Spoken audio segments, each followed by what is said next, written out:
It's Friday, the 12th day in September 2025. We're gradually soldiering on to the end of a beautiful year. And like I always say, if you've not been able to accomplish half of the resolutions you set out for yourself in this year, just don't worry, don't be pressured. Just keep doing your best, and you know what God set out for you in this year will surely come.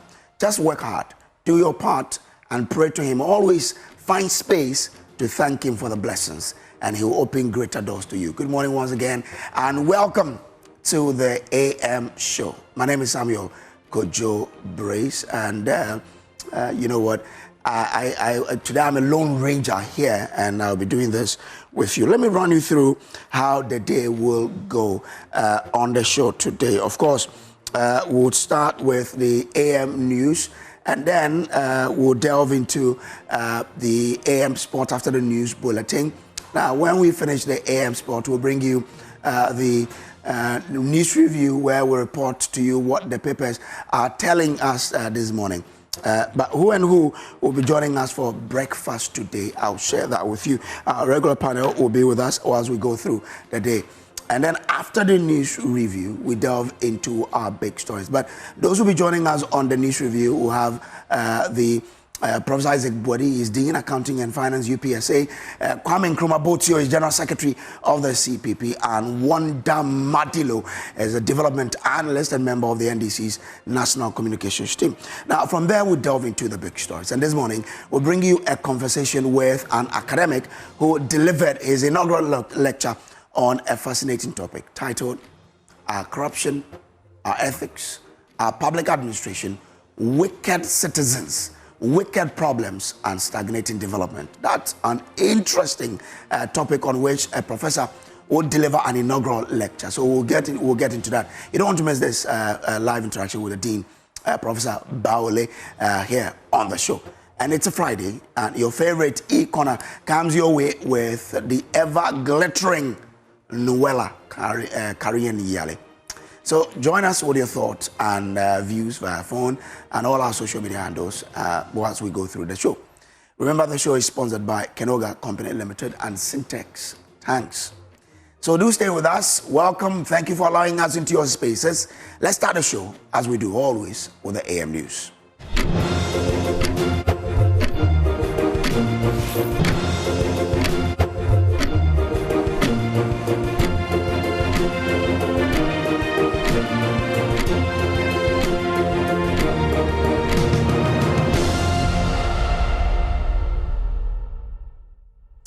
Let's do the AM news now, and to our first story. Following President John Maham's confirmation of Cabinet's approval of the 24-hour economy and accelerated development program for submission to Parliament, Presidential Advisor Augustus Gusi Tano warned public sector workers to desist from corruption. He says the success of the plan depends on how well public institutions and staff adapt. My colleague Maxwell Akloboto was at the 24-hour economy and accelerating export development programs strategic integration workshop and files this report.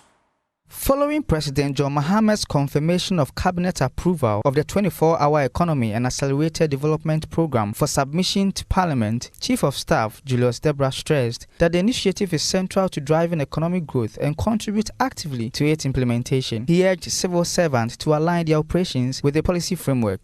The daunting task that confronts us is to reimagine the policy promise into an organizing framework that repositions our economy, create jobs, and build more resilient and competitive nation. But let me emphasize from the onset that no matter how visionary a policy may be, its success rises or falls on the shoulders of the civil service. This is why the 24-hour requires not only political will, but also the steady hand of a professional, dedicated, and adaptive civil service.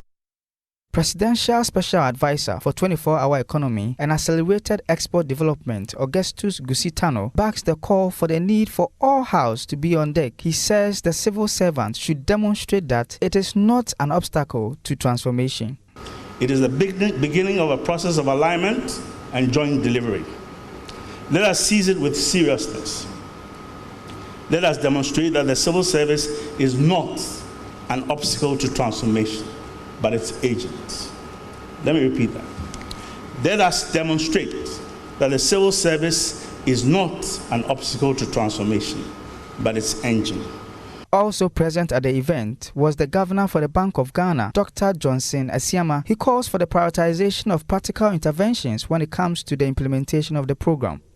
I want to urge that we focus on practical interventions that will make this program tangible for our ordinary Ghanaians. Interventions that will make credit to rich SMEs. With government pushing for a 24-hour economy, all eyes will now be focused on public institutions to turn the policy into real result. Maxwell Aklobetu's report for Joy News. Away from that, the Institute of Economic Affairs, IEA, is demanding an end to the renewal of mining leases for foreign firms, insisting the sector must return to Ghanaian ownership. The think tank says it is disappointed that 3 foreign-owned companies have had their leases extended with no roadmap for handing operations to locals. Adobe Asari has more.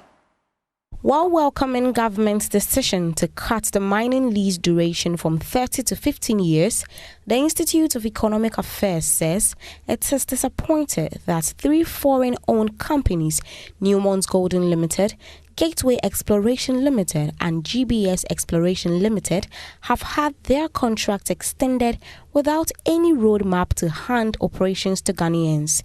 E.O. Osai is Senior Fellow of the IEA. The Institute is also aware that 3 other mining leases were renewed at the same time without a plan to transition from foreign to local ownership. These include those of Newmont Golden Ridge Limited, Gateway Exploration Limited, and GBF Associates Ghana Limited. This is a disappointing development, as it represents yet another missed opportunity to reclaim ownership of our natural resources. Board Chair of the IEA, Dr. Charles Mensah, says the country must resist pressure from multinational mining firms, warning that threats of disinvestment are only meant to scare Ghanaians into submission. Now, my recommendation at that time was, why don't you let them leave and hand over the gold to the people who live here? Why should you extend Goldfields' lease and then on top of that grant them incentives of $125 million? These companies have more money than us. And what are they trying to do? Extract more? They extract your gold, they take your money and pay no taxes. Who does that? And who agrees to that? It's about time Ghanaians wake up, because we're not going to, your generation particularly, the younger generation, you have nothing but just poverty if we keep going this way.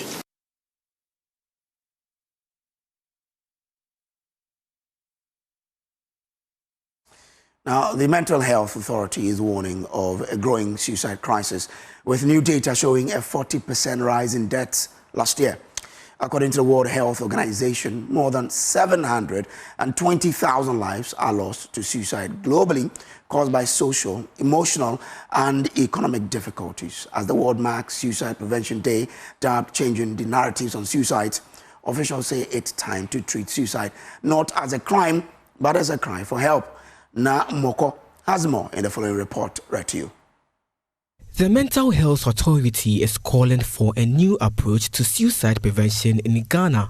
Speaking at a press conference to mark World Suicide Prevention Day 2025, Acting Chief Executive Dr. Eugene Dordoye stressed that suicide should no longer be treated as a crime, but as a cry for help. The reported lives lost last year in 2023 was about 134.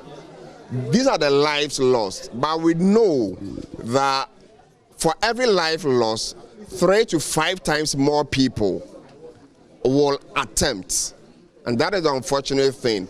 He explained that stigma and criminality have kept many people silent for years. But Ghana's 2023 decision to decriminalize suicide was a major turning point.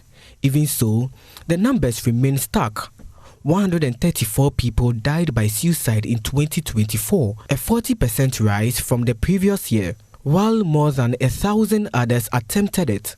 In just the first half of 2025, 475 attempts were recorded. It's very challenging to have these numbers, lose their lives from a preventable cause of death. And that is the unfortunate thing. These were in 2023. Unfortunately, we recorded up to 40% increase in 2024.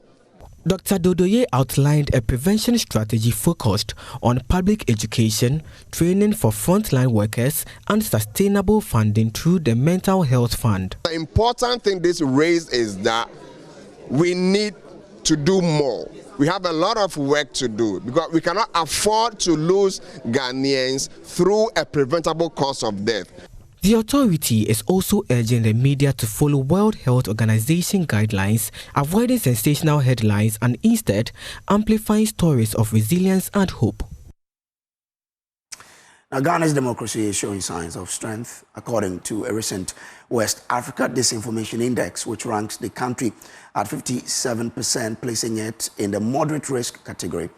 The study, conducted by governance-focused non-profit organization perpetuate, highlights Ghana's resilience, noting widespread detection of disinformation and robust verification practices. On the sidelines of the report launch, perpetuate's Executive Director Jerry Sam shared the key findings that drove the country's performance. Mamafi Sefakote has more. Ghana, Cote d'Ivoire, Mali and Burkina Faso were selected to take part in a democracy resilience study. The report revealed that all 4 countries fall within the moderate risk category, but the nature and severity of disinformation differ sharply depending on governance, media freedom, and digital penetration. Ghana stands out as the most resilient, with nearly universal detection of disinformation at 95.8% and the strongest verification practices, even though gaps remain in reporting to platforms and curbing fast-spreading digital falsehoods. Speaking to Joy News on the sidelines, perpetuate Executive Director Jerry Sam highlighted the key findings that drove Ghana's performance. So in Ghana, disinformation actually peaks around elections, and also when there are political activities like primaries, which is also elections, or when there are controversial policies, or when there are serious reports around corruption among public officials. That is when it peaks. The key actors are political party officials and then social media influencers, who are the key actors. The key work that is being done, government is part of work being done to curb the menace, but civil society is actually leading, and then with donor support. While Ghana leads among the 4, Kweku Krobia-Sante, team lead at Fact Check Africa, says more work is needed to make the country's democracy even more robust and resilient. Relatively, or compared to some other countries in West Africa, even on the African continent, Ghana can be seen to be an oasis of democracy, a shining light, a poster boy, however you want to put it. But it doesn't mean we don't have problems. We have very visible cracks. So how do people trust the judicial system? How fair are we, or how well are we doing in terms of rule of law, balance of power, separation of powers, checks and balances? What are people's trusts in the election management bodies, human rights institutions, accountability structures and systems in place? Those are places that I think that we still have a lot of grounds to cover. So even though we are growing, almost getting to a 60 years now, these areas need strengthening. We need to find solutions in ways in addressing them. The report launch brought together key stakeholders, including government agencies and non-state actors from across the Sahel region. Mamavi Sefakote, reporting for Joy News. Individuals living with speech and hearing impairment have been supported with 26,500 education package by KJB District Assembly in the OT region. The package forms part of the District Assembly's 3% common fund allocation for the support of persons living with disability. We have more in this report. The recipients of the 26,500 education package are individuals living with speech and hearing impairment. Presenting the support package to the individuals who were largely represented by their parents, the District Chief Executive for KGB District, Dr. Samsuraj Isaka, admonished parents not to hide children living with any form of disability, adding that given the necessary support, everyone could live their full potential. He also called on parents to use the support package for exactly the purpose for which it was provided. We presented, a token, some amount of money to people living with disability to support them to prepare to go back to school. We know the academic year has just started. We presented to 17 of them. And fortunately for us, the caregivers and the parents were around, so we took advantage to encourage them to make sure they put the money into proper use. What we are giving them is not the school fees. We know the school, the basic schools we don't take, SHS we don't take anything, but we are just giving them this to support them by the needed items the children will need in order to go to school. So I also encourage them to not, try to hide these kids. Sometimes what we know is that because of the pressure and then the stigma from the society, parents more often would want to hide people living with disability. But we know, disability is not inability. Some of them are capable. We have a very good example here from KJB here where we encourage the parent, and she went through and now she's holding a degree and teaching in a BA. Some of the parents have expressed their appreciation to the Assembly for the support. In related development, the Assembly has also organized health education on sexually transmitted infection and non-communicable diseases to persons living with disability. Isaac Robson-Klu is the head of social welfare and community development for KGB District. It has become necessary to organize this program for persons with disability just because of the alarming rate of STD, STI in the district, and also the outbreak of typhoid in the region as a whole. So it is very important to organize this program for them because they are the section of the most vulnerable people in the district. So we need to educate them so that they be able to prevent. As we said, the prevention is the best cure. They'll be able to prevent access to the disease. Now, some persons with disabilities in Ghana are intensifying calls on government to urgently ratify the African Disability Protocol, presenting a petition to the Infantiman Municipal Assembly.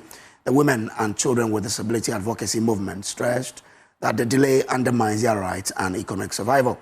They also demanded the reinstatement of the toll booth operations to fulfill government's employment commitment to persons with disabilities. Abigail Esel Nkrumah reports.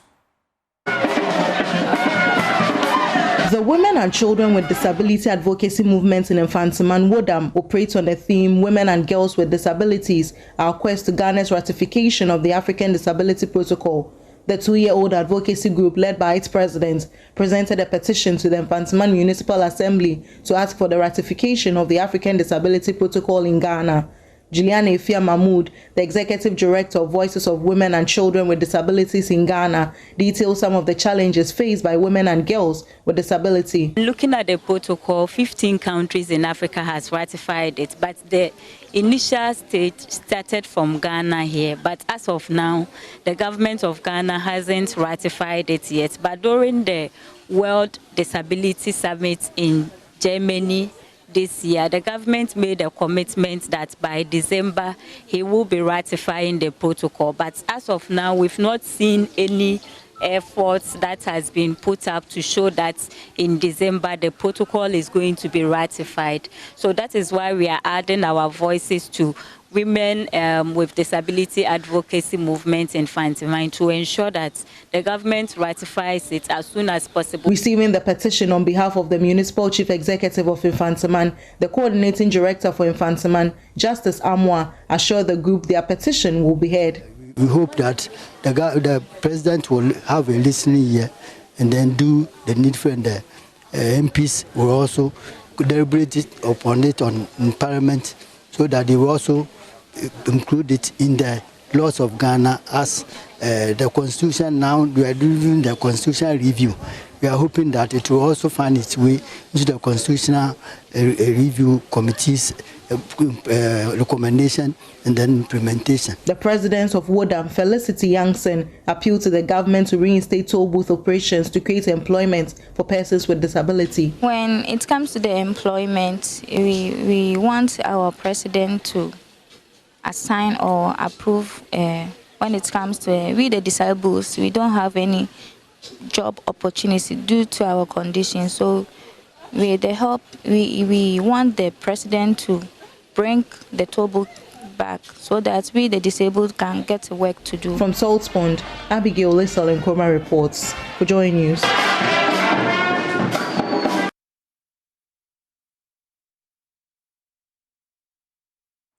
Well, for several years, the teaching and learning of science have been impeded at Yasantua Girls Senior High School in the Ashanti region due to the dilapidated nature of the only chemistry laboratory there. School authorities say the poor state of the laboratory was not only an eyesore, but a dent on the image and status of a school named after the legendary Asante Queen mother and warrior Yasantua. But the narrative is changing with an initiative to refurbish the facility through an intervention of the Parents Association supported by the Kwadaso Municipal Assembly.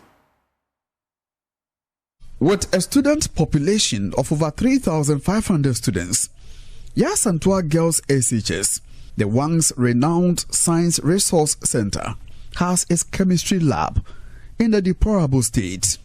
School authorities decried the poor state of the facility, a situation they say pushed many students away from the studies of science. Felicia Asamoah is headmistress of the school. According to her, the situation affected the status of the school as students and teachers shied away from learning and teaching science. This facility has been dilapidated over a long time, and I mean a long time, and made the practical aspect of teaching and learning of chemistry very uncomfortable, especially when new students enter the chemistry lab. They become discouraged. Teachers go there and they wonder if that is Yasantua chemistry lab. But through an intervention, students and teachers can now heave a sigh of relief as the lab is refurbished. The refurbishment has therefore come at an opportune time and will enhance our students' learning experience, fostering curiosity and excellence in science. It took the Parents Association of the school to initiate this capital-intensive project to refurbish the lab. Chairman of the association, Andus Chere, commended the MCE for Kwadaso, Eric Esibe, for committing funds to the refurbishment of the lab. We went to the municipal chief executive to inform him because he is the chief administrator of the district and the government representative in this district or municipality. And he welcomed us. In fact, that day it was, I wish you were all there. And I quote his words that for me, education is key in my administration. I have not witnessed MCE who has shown so much interest in education, and she promised to help us even pay the balance to the contractor who has been worrying me. Municipal Chief Executive for Kwadaso, Eric Esibe, assured students and teachers of his commitment to improve infrastructure in the school. Science education, in particular, forms the backbone of national development. A well-equipped laboratory such as this is not just a building filled with instruments.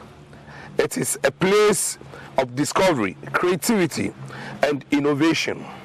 As Municipal Chief Executive, I wish to assure you that the Kwadaso Municipal Assembly remains committed to supporting educational initiatives such as this. Meanwhile, Final year students of the Yasantua SHS have donated assorted items, including rice and cooking oil, to female inmates of the Kumasi Central Prisons. From Kumasi, for Joy News, Oime Interior reporting.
Our patrons and prospective homeowners are assured of quality and value for money as the third clinic of the EcoBank Joy News Habitat Fair officially opens at Good Park near the Accra Mall.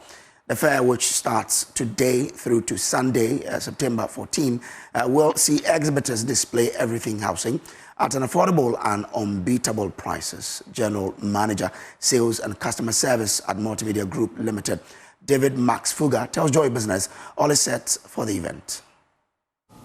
We are a listening organizers, we are a listening business. We've factored those concerns into the planning of this year's event. And so we have encouraged our exhibitors not to sell at the market rates. And they've all agreed graciously to reduce the cost of the items on display. We'll also be there to encourage them and encourage all the other people to pass by to ensure that products and services sold there, or goods and services sold there, are below the market rate, so that you get value for money when you come to the fair. There was also one interesting bit about one of the exhibitors talking about smartphones.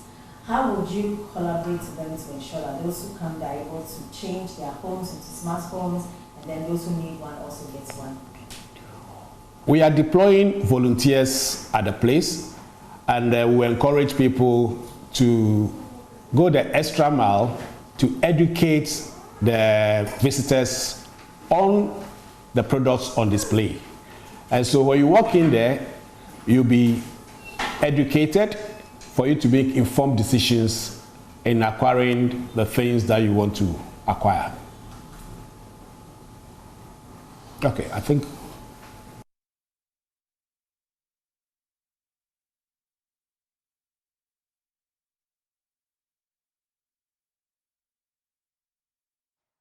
Well, let's conclude the business update with what's happening on the commodities market.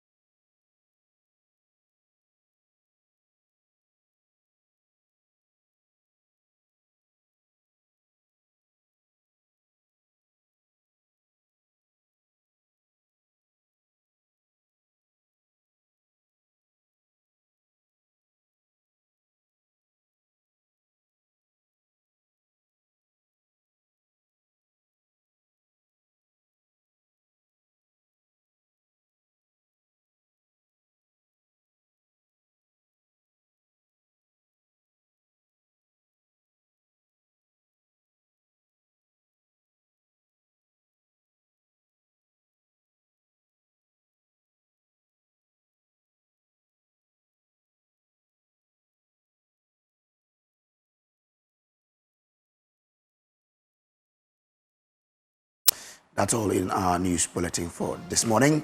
Up next is sports.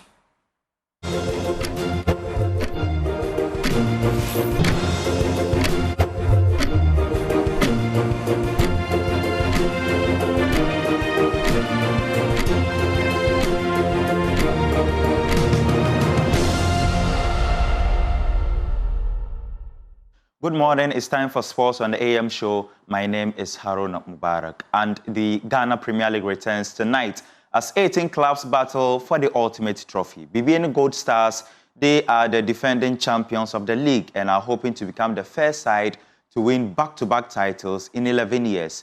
Abdul Karim has more in this report.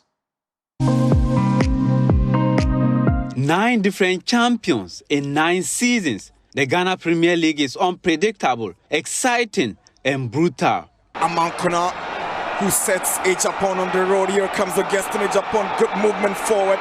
Kosa shows great strength. BBN Gold Stars won last year's title in only their 3rd top flight campaign. Some insist their fairy tale run last season was just that of a one-off. An 11-year jinx on defending champions has made their quest to defend the title this season even more daunting. But their CEO, Kwesi Edu, is confident they can pull it off. Yeah, it's possible. We can't because it should be strategy. That's why you look at our team, majority are young. Their age, we have reduced the age, and they are the people who do the work for us. And we are lucky to play our first home match before going on the African assignment. Let's take it match by match. Gold Stars will also represent Ghana in the CAF Champions League while competing in the Ghana Premier League and the FA Cup. The club has overhauled its squad, 12 players signed, a similar number departing, and Edu is proud of the recruitment drive. In my opinion, it's a business as usual. That's why we are here. One thing that I want to mention is that it has sold the team, because when we were doing the transfers for the Africa competition, majority were of indecision, were of not satisfied about what BBN Gold Stars were doing. And realistically, I'm proud as I'm part of the committee that the recruitment. Pre-season began in mid-July with more than 12 friendlies, including a Galka Top 4 success and defeat to Kotoko in the Champion of Champions on home soil. Yet head coach Frimpong Manso says the team still needs to warm itself into the new season. Well, to talk about perfection, you cannot get perfection at this time of the season. Well, but at least it needs to. There's some improvement, which we still need to continue in there. But for now, I cannot say we are up there. Not at all. There are a lot of work that we have to do in the team. Gold Stars' passionate fans who rode them through last season and the Champion of Champions lost to Asante Kotoko are urging the hierarchy to be strategic in the months ahead. And now it's up to the coach to pick up the best from out of the best. We are going to divide the team into 2. That is why we have quality players, okay, equal quality players. If you don't have equal quality players, you cannot play the Premier League at the same time the Africa. That is why we can see this year with both wonderful players. And what I think is, for what we have, you see, you use what you have to get what you want. Yeah, a whole lot of stuff. We have the GPL and then Africa. But my ultimate this thing is on the Africa. You know, Africa, we've not played before. And when you go to Africa, it will give the guys the chance and then give them exploration, you know. So I'm aiming, my team will, perform well in the Africa and then conquer. After an exhausting title run, Gold Stars must brace for another grueling campaign at home and across the continent if they are to end the 11-year wait for a back-to-back Ghana Premier League champion. Asante Kotoko, who narrowly missed out on last season's Premier League title to Gold Stars, are seriously hoping to become winners for the upcoming campaign. They opened their season away to Brecum Chelsea. Their head coach is Karim Zito, and he has been speaking to Joy Sports. It's not about winning the league. That is the main objective. We are coming in seriously to win the league. That is the objective. That is the attitude we are going to put in. Kotoko is second. They don't even want second. They want first. So that is how it is. So we are going in to win. Every club will tell you this or that. So ours here, Kotoko, is to win the league. I'm working with 22 plus 3 goalkeepers, which is 25. Yeah, you see, the signing did not come just for the sake of signing. When you look at my team, I have Amidou Peter. I don't know when he's coming back. I have Lord Amwa. I don't know when he's coming back. I have in team a very valuable midfielder. I don't know when he's coming back. So when you look at the 3 competition or 4 competitions we are going to face, and to begin with, you have about 4 or 5 players from the same list injured. Definitely you can't wait. You have to do some amendments to fill in the gap in case they could not come back. That is why we went in for certain. We did not go there because of the sake of signing, and we sign according to our problems we are facing in the team. You understand me? So it is very, very difficult signing a lot of people like that, players like that, and then bringing them together. You see, synchronizing the team together is not an easy thing, adaptation. So you need time, because they say repetition brings automation, and automation brings perfection. So this is what we are doing now, because we are trying to bring them together to know themselves. And the moment they know themselves, consistency goes in, and then the quality will come. Hearts of Oak will be chasing a first domestic trophy in 3 years as they take on newly promoted side Hoho United. The Phobians have not won a domestic title since they lifted the MTN FA Cup in 2022. Their head coach is Didi Dramani, and he is quite optimistic ahead of the new season. Our goal is to try to compete, adversely in all the competitions across, the structure of our football in Ghana.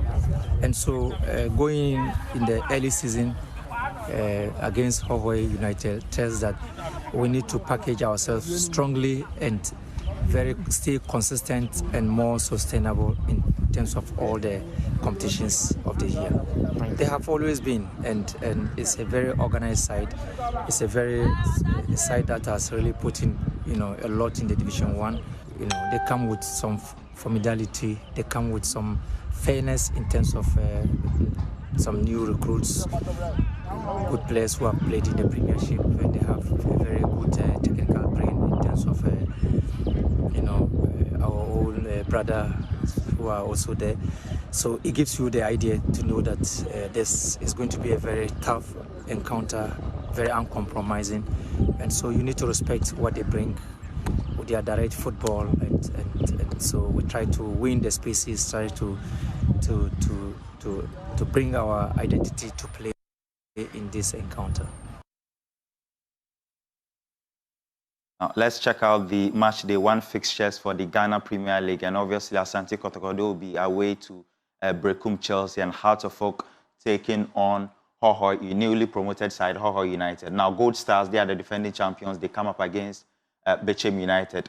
Hearts of Lions, they take on Dreams FC. Vision come up against FC Samatex. Kerala United entertain Eduana Stars. Basake Holy Stars will also entertain 11 Wonders. Young Apostles will come up against Midiama SC. And then, of course, Nations FC, they will be locking horns with All Blacks.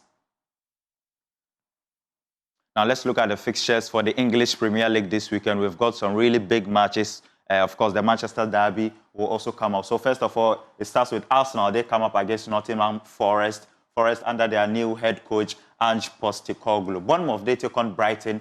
Newcastle host Wolves. Everton, they take on Aston Villa. Crystal Palace come up against Sunderland.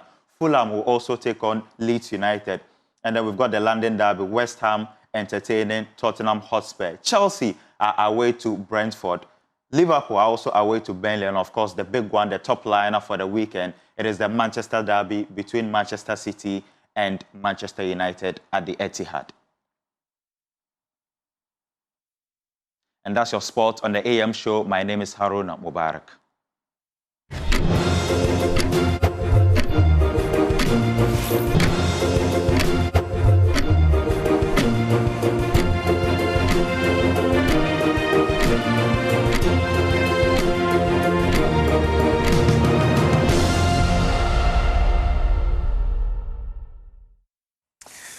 Welcome back to the AM show. A reminder that the show is sponsored by Kenoga Company Limited and also by Syntex Tanks. So, Ghana, let's talk water tanks now. Do you know the secret to real water storage? It's simple. If your tank doesn't have the tortoise on it, then it's not the correct tank. That's right. The tortoise tank, Syntex tank, is a champion of water tanks. You may ask, why? Let me tell you why. Because it is strong, durable, and it is built to handle our Ghanaian weather. So come rain or shine, Syntex tank has got your back. So go outside today, check your tank, and if it doesn't have a tortoise on it, then you know what? It's time for you to upgrade. Join the Syntex tank family today and enjoy water storage that tough like a tortoise. Call us now on 0244 335168. 0244 335168 to buy now or find one of our 400 agents across the country. You can also shop online today at syntexgh.com. Syntex tank, a strong, a tough. Well, let's get into what the papers are reporting today. And I've been joined in the studio by Kwame Nkrumah Botiu, the man with the combination of names from two very important people of our history. He is the secretary to the CPP. Lawyer, good morning. Good morning, my brother. Trust all is well. Yes, yes. And I'm thinking of adding your name to mine. Which one? The Brace or the... No, the Brace. The Brace. But you already have... Is it Kojo? Do you have... Kwame. You have Kwame. Okay. So Kwame Nkrumah Botiu Brace. Anyway, my father will be proud.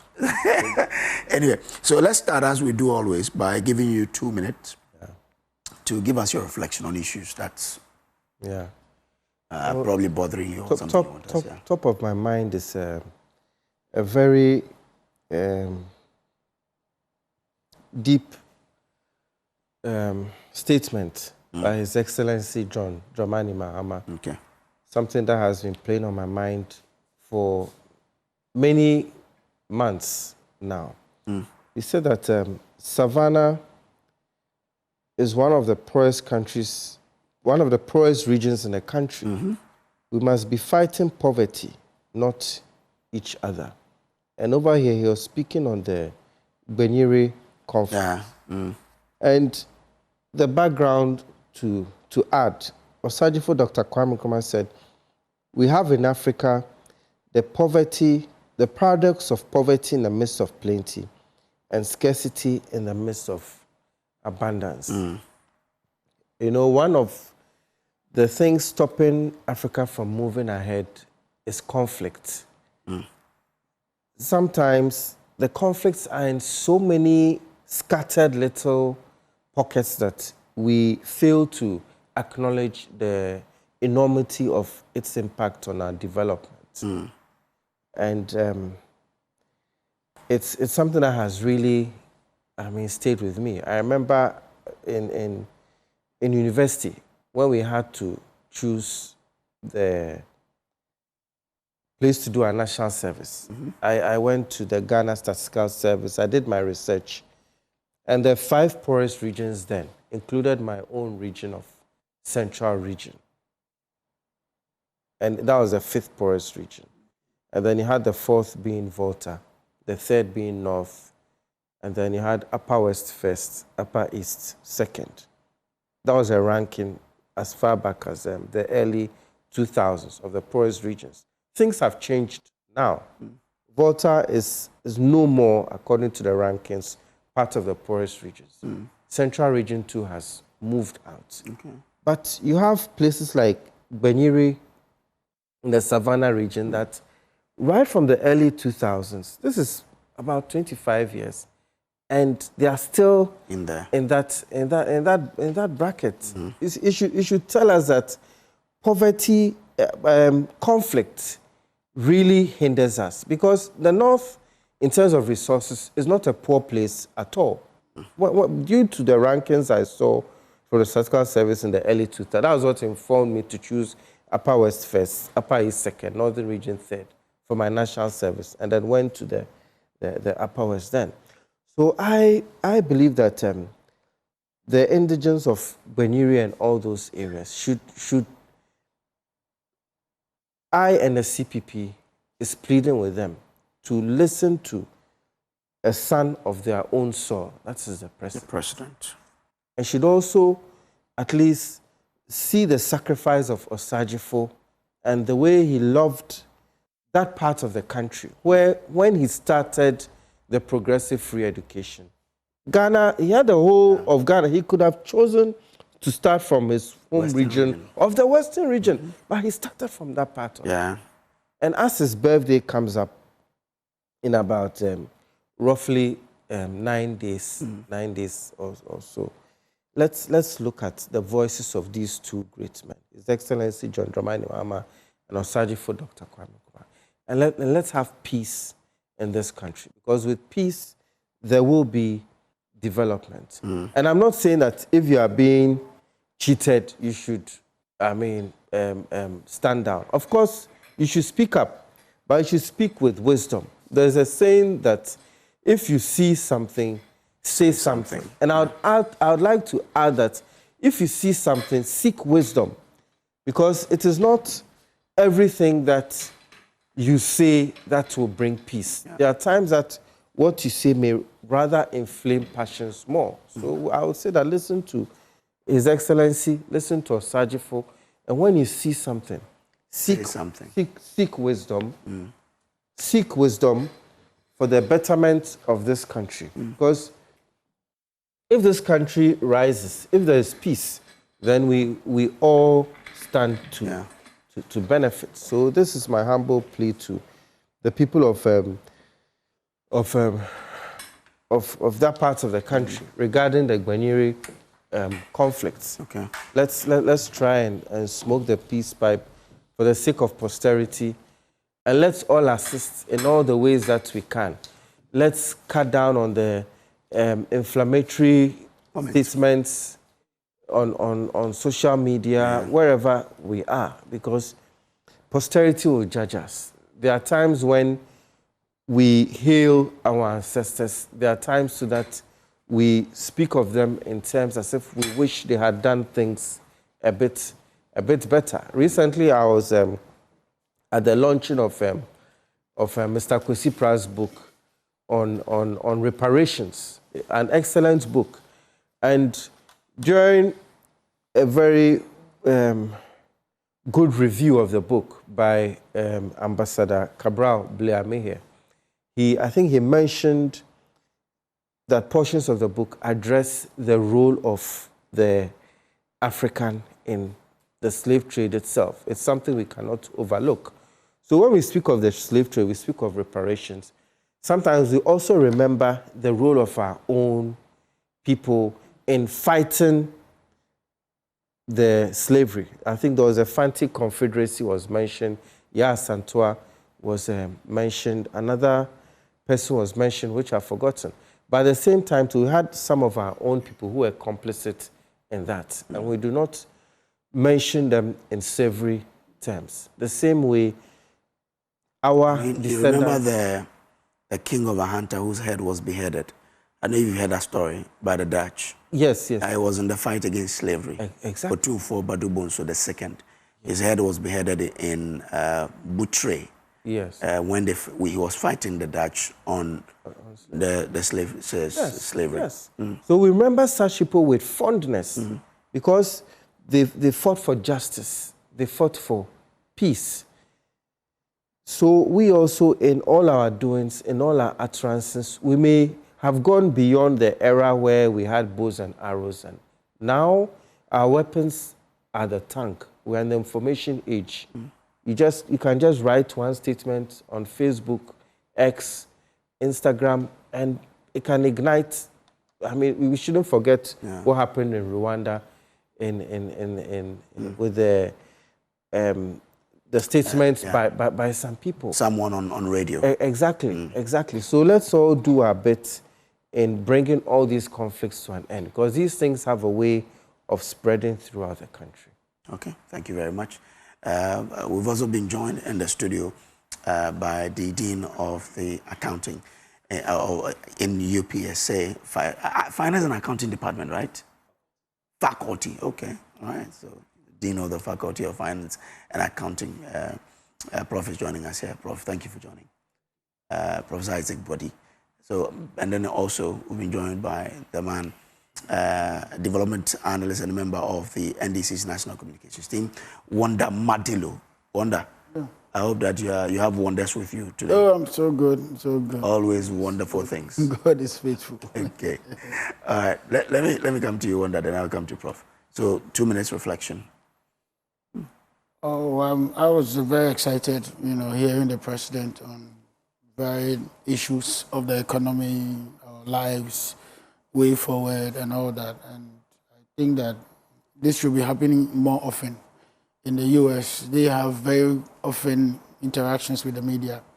And so even though there's some room for speculation, but you would have known the official position of government on issues. And you cannot but to be sure that if it's coming from the president, then it's exactly what is expected and what is to be done. So I was very excited listening to the president. Those things calm nerves. It dispels misinformation or disinformation. Those moves also put government in the right footing for either constructive criticism or otherwise. When you leave it to just ministers and sector ministers or appointees, CEOs and all that, it doesn't carry the weight you want it to carry. Okay.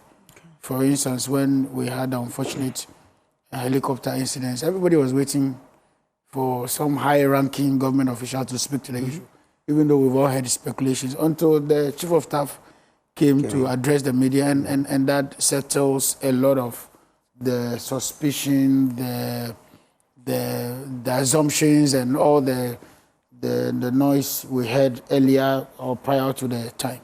And so it will be good. It's good. I think every 6 months it will be fine to set the tone. And then when there are major issues, I will expect that our president to take up the issue and speak to it himself.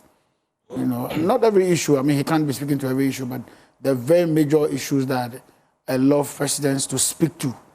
That way you spare the citizens the rumor mongering, the speculations, the spin, the sensationalism of the media and all that. So I was very happy to hear that happen. Okay, grateful to you.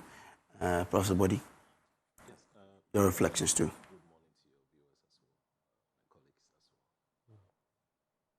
Basically on what happened, statement by the president. We must commend President Joe Mahama for subjecting himself to open questions at a time when leaders across the globe shy away from scrutiny. It's a show of respect. Forgive me, we'll come to attend to you so that we can bring you in. But once we wait for Prof to come in with his reflections, I have the Daily Guide, I have the Ghanaian Times as well, and on the front page of Daily Guide it says, "I'm no supreme leader," according to President Mahama. "I saw ghosts in Iyoko detention, wound to me." Heath Goldfield's workers bare teeth over unpaid wages. It comes with a photograph of Emmanuel Amakofi-Boa, the Minister for Lands and Natural Resources. Government allocates $50 million to vaccine research and production. CSOs jab Mahama over Galamsey comments. From the Ghanaian Times newspaper. 1 billion cedi allocated to end double track, according to Education Minister. Poalugu multi-purpose dam project undergoing scope review. President Mahama. $3 billion annual food import bill unacceptable. Agric Minister. I love this. But can we back it with action? We'll delve into it. We'll fish you out. President warns online hate speech preachers. 2 NGOs kick against 280% water tariff hike. And from the back page, over 140 PWDs benefit from Karachi East Assembly support. Also, Mofa distribute seized Galamsey water pumps to boost farming in 9 regions. And it comes with photograph of the Minister of Agric handing over some pumps to who I believe is the OT regional minister. I see him there, and other regional ministers as well. So that's what I have on the Ghanaian Times and the Daily Guide. Wanda, what paper do you have? So I have the Ghanaian Point, right? Okay. National security crackdown on social media hate speech and falsehood. President Mahama officially kicked ball at GPL, Ghana Premier League, 2025-2026 opener. Then Japan says, I am the only politician with the ideas to transform Ghana through MPP. Bawole proposes constituency-based budgeting model for Ghana. ICOMS. Why the hell? Anyway, no problem. Go on. ICOMS. ASSF renovates and hand over a washroom facility to Ayawaso Basic School. Beautiful. I'm excited to see corporate social responsibility, interventions from corporate Ghana. That is laudable. Okay, all right. Let me come to you, lawyer. Yes, I have the overseer, and it says Ghana's economy grows 6.3% in the second quarter of 2025, marking highest second quarter growth since 2019. We have education must drive Ghana's economic transformation, Educhum. We have Maslock retrieves 3 government vehicles from Chairman Wontumi. Government to allocate 1 billion cedis to phase out double-track system. We have stakeholders commit to green technology for sustainable mining. We have Mahama's positive CD forecast encouraging for economy, Professor Ba from Boaboati. I also have the Ghanaian publisher in Team Fojo to government. Stop crackdowns on opponents, fix security challenges. Heath Goldfields under fire for deceit. Trade restrictions hurting Africa. His Excellency Nana Dodanko Akufo-Addo. MPP elders to aspirants. Stick to issues, not insults. And finally, John Mahama's Galamsey U10 group slams posture. Okay, all right. I'll now come to Prof, but let me just share this one from a professor who is watching us now. He says, some build empires, others build excuses. Both require effort. So which one are we choosing as a country? Professor Douglas Boateng, good morning to you, sir, for watching. Professor Body, from one professor to another professor. Now your mic is... So when you give us your paper, and then you can do your reflections as well. Okay, I have the insight. Story here, first story is preparation as a must for Africa. And that's, I'm sure, Brother Kosi Pratt's book. There's a story also on page 2. Government seeks to end double-track system in 2026 with 1 billion pledge from Get Fund. I'm sure this is from the Minister of Education. Then we have Trasaco condemns illegal demolition, defend lawful ownership of Tema lands. And I have that on the page 3. Then there's a story here, public anger persists in the UK over Keir Starmer government complicity in Gaza genocide. So these are the key main stories that I have here on the insight. Okay. Add your reflections. You were on it when your mic went Yes, back. earlier on I was commending President Mahama for the good work yesterday, meeting the press, the media. At the time, leaders across the globe shy away from scrutiny. The engagement yesterday also shows respect for transparency and accountability in government.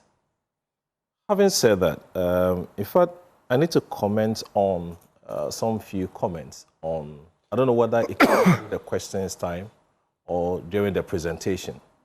when he made a comment about BOG and interventions. Yeah, yes.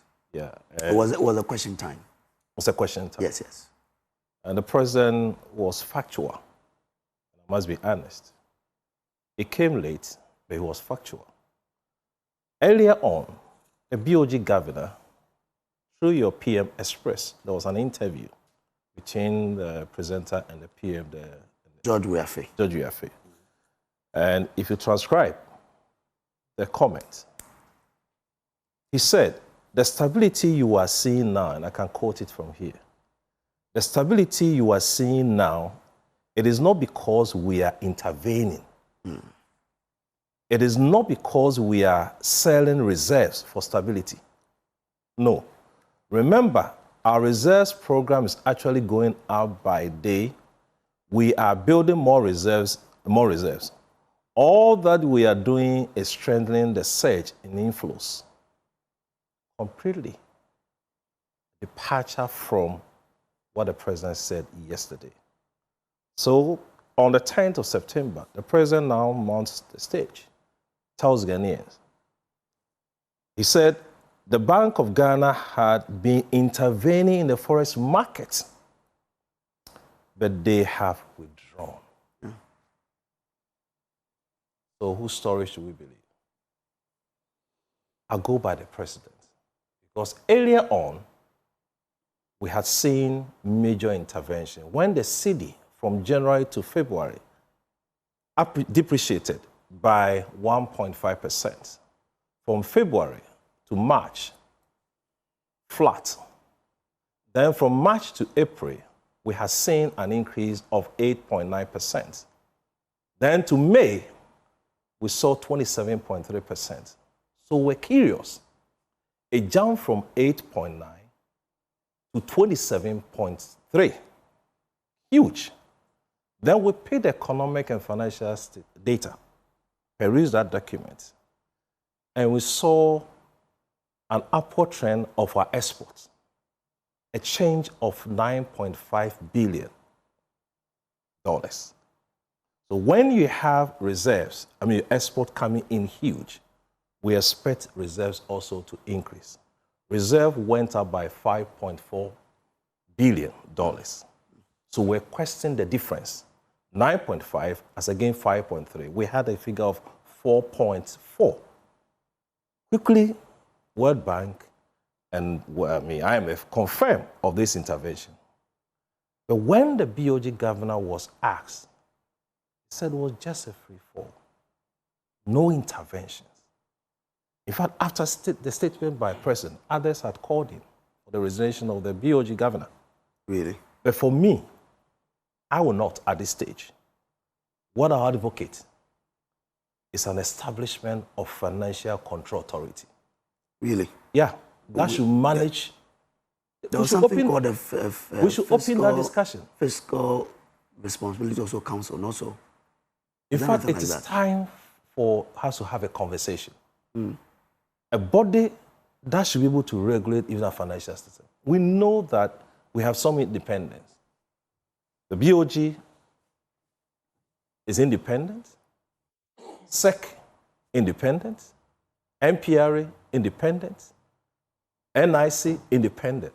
It is time for us to have a conversation, to have an authority to regulate the bodies. Other than that, we keep having issues. But you know, currencies thrive on confidence. And confidence is built on issues like this. Because once the president speaks, we are settled. But before the submission, we've seen a lot, or we heard a lot of issues on this whole currency debate. And I'm sure this time.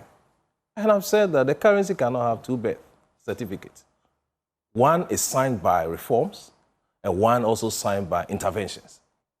Whose report should we believe? But I'm sure it's settled the scores. When the president speaks, we assume that, we should bring finality to this. That yes, BOG intervened. But you see, it should not come at a cost to the market. And that's what I saw, and I'm sure we must not wait too long to tell the truth. And I'm sure the BOG governor listened yesterday, and I'm wondering, it's pushed after the statement by them. Okay, all right. Thank you very much. Let's get into what the papers are reporting this morning. But just before we get into that, but before you want to react to what Prof said? I want to speak to Prof. It's known, straight knowledge that in the third quarter of every year, our demand for imports goes high. Well, festive seasons, people are doing all kinds of import to stock their shops and all that. So naturally, government would want to look at that. Number two, within this period, government has been engaged in trying to stabilize the power sector. Many of the things or interventions in that area will require hard-earned forex. And so government will want to intervene. Otherwise, you're going to rather have a crisis on your hand. If government is looking for $500 million to, let's say, get in machinery for or equipment for power, and they have to go on the open market, that will be disastrous. So naturally, within this period, there's need for hard-earned forex. That's one. Coupled with government's own interventions around this time, the power, Ghana gas issues, phase 2, then you're talking about even our payments, our maturing debts that was paid just 2 or 3 months ago, 1 month ago, 9 billion. These were not paid only locally. These were to be paid. Some of them were external debts to be honored. And so let's put it in context. It is not as though government, like what you do, where overnight you just pushing dollar into the system without controls. Some of these interventions were actually because Bank of Ghana decided to help some of these importers, the large volume ones, directly. Maybe that is what is culminating in this, but it's not as though government went reckless and decided to just put dollar in the system so that you stabilize them. But is it the IMF? The IMF. I'm coming. I think we have to. But the IMF marry itself, it. the IMF itself, even it was the IMF came out warning that the BOG should take it. So we're talking about volumes. Intervening. Yeah. So we're talking about volumes. It's the volume that matters. It is not just the intervention. Of course, the market will definitely intervene at a certain point in time, rather than crashing it. But the volume is what is required. So I'm not seeing. I don't want us to go on and on over this issue because it's neither here nor there at a certain point. But it's required that some prudence is added or, what to bear on this. When the Akufo-Addo government did it, you spoke against it. Volume. I'm saying volumes. I'm talking about volumes. What volume? So the quantity you put into the system. For instance, if I decide tomorrow morning that as Bank of Ghana, I'm going to drop in $2 billion into the system, immediately the dollar would go very low. Yeah. That's artificial. But if I help, let's say, the BDCs who are doing import, I auction dollars to them, and I help them in that regard. It's still interventions. Because I would have been giving it to them at a cheaper rate than they would have gotten in the open market or in the individual banks. So these are the dynamics I'm talking about that we need to find a balance of how we intervene. Under the IMF program, how much was government supposed to pump? We're supposed to pump around 400, right? $100 million. Right? Let's make progress. Under the IMF program. But we're coming from... Let's make progress. We are going to the next topic. That's his field. Prof wants to make progress. 400,000. Okay, Prof. Let him make progress. Oh, no, that's his field. Let him help us. Okay, Prof, make progress. No wonder he's my good friend. Now he's moderating there. The functions of BOG. First is to ensure monetary policy controls, stabilization of forex exchange, build reserves, ensures liquidity. These are major core functions. And I must say, they have right to intervene. Just as he said, it's a leap. The quantum of the interventions, that is where we have a problem. And the admission that we intervene. When you have your exchange rate appreciating, first from a flat zero all the way to 8.9 to 27.3. Should it not call for questions? Yes. That was where we had an issue. It means there was a huge drop. A huge... I'm talking about the intervention. There was a huge drop of cash into the system. So when they stop the interventions, go and see the depreciation. Okay. It has depreciated for about 4 times, I guessed. Cumulatively, clearly, what was the it rate? tells you. Oh, cumulatively, CD appreciated about 20-something%. No, I'm talking about the depreciation at the 4 times. The 4 times? Yeah. No, from 27.3, it dropped to 0.3. Now, 1.8, and I'm sure 8.9 or so %. If you go and pick the data, you will get it. Our issue is that it is about consistency in terms of statement. If you're intervening, admit. On what reason are you intervening? I'm sure the strategy of this administration for the first year, 6 months, was to hold the city, stabilize it. So let's do whatever we can do, or we could do, to stabilize it. That was the strategy, because other factors probably will hinge on that. That was the strategy. And my issue is that the exchange market thrives on confidence and consistency. So when a body declines, I'm not intervening.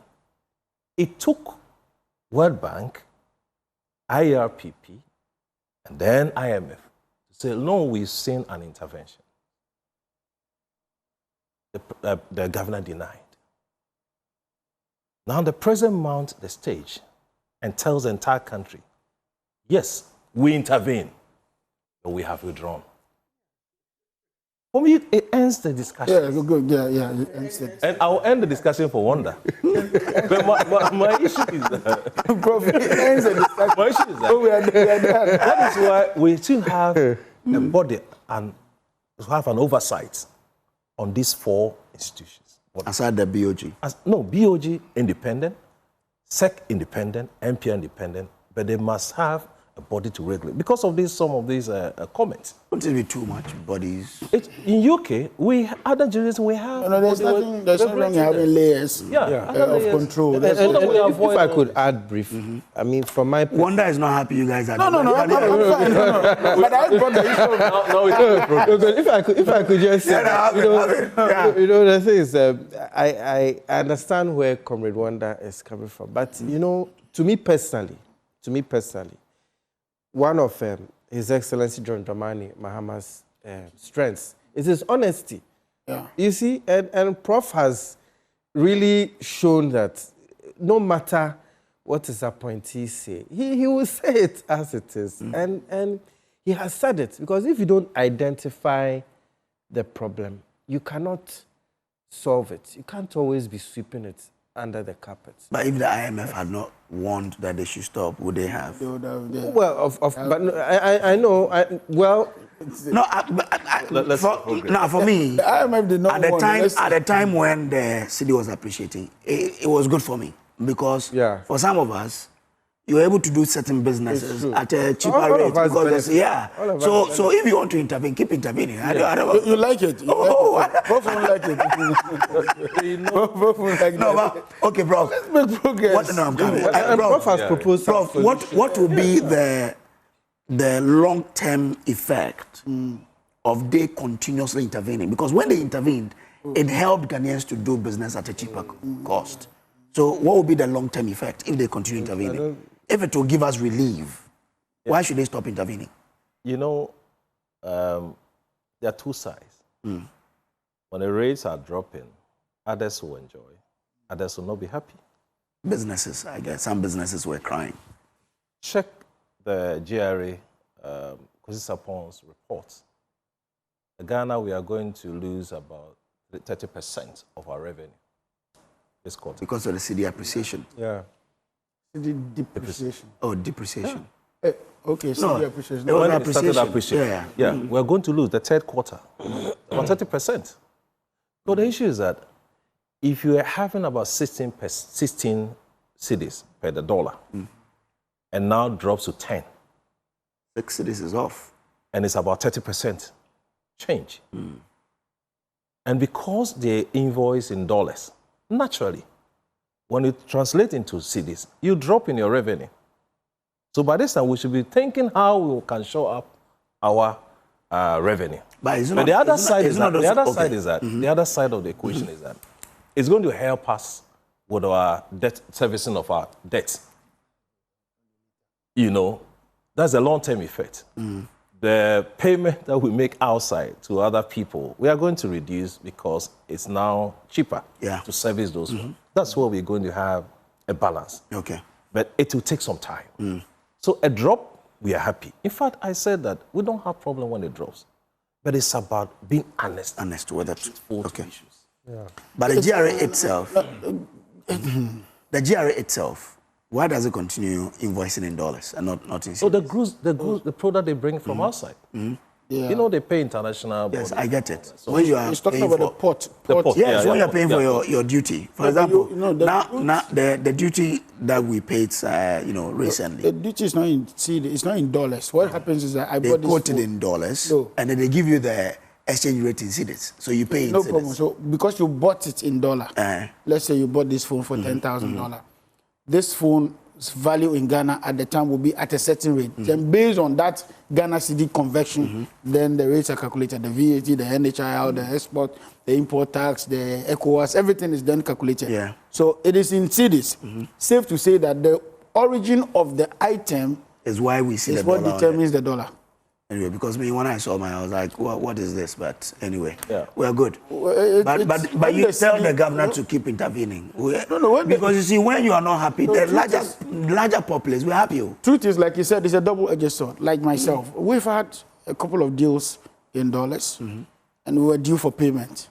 And we're losing like 60,000 Ghana cedis on every $10,000. So if somebody owes you $100,000 and the person wants to pay you, they will rush to pay you at that time because they are going to make gains. And you are losing 600,000 Ghana cedis in just $100,000. So it's a double-edged sword. Some suffered, some also gained. But it's all right. That's why we need a fair balance. But the government said remittances, we have seen a drop. Oh, yeah. He says there was a 50% drop or so. Yeah. The drop was huge. So by now, we should be thinking that the drop was huge. How to take care of the gap. Our revenue. But once it started the rising, the good thing with the revenue is that this time around, government didn't go all gun blazing in terms of expenditure. So it is usually the problem arises when there's a huge fall in your revenue, and yet you haven't managed your expenditure side. So you will fall into too much debt, and we're managing that. So one doesn't make progress. He's controlling it. I love the discussion. It has to do with the economy. The economy is your pocket, right? So that's why when the economy comes in. And Prof is a very rich man, you know. Okay. All right. I don't know about that one. His research allowances also dropped at the time. I'm a teacher. It's quoted in dollar. Which dollar? It also dropped at the time. Let's make progress. Okay. Now, let's go to page 6 of the Daily Guide newspaper. It says CSO's Jab Mahama over Galamsey comment. Now, the Ghanaian coalition against Galamsey has criticized President John Mahama's response to the country's ongoing illegal mining crisis during his first presidential media encounter, describing his comments as disappointing and failing to reflect the urgency of the environmental emergency facing the nation. Quote, "This is not the leadership expected for a country facing environmental suicide. We are disappointed. This government is failing us," unquote. A statement issued by the group disclosed. Wonder. I want to read the story for myself. You want to read it? You know? Yeah. If you want to read it, let me give you time for you to read it. I'm fine.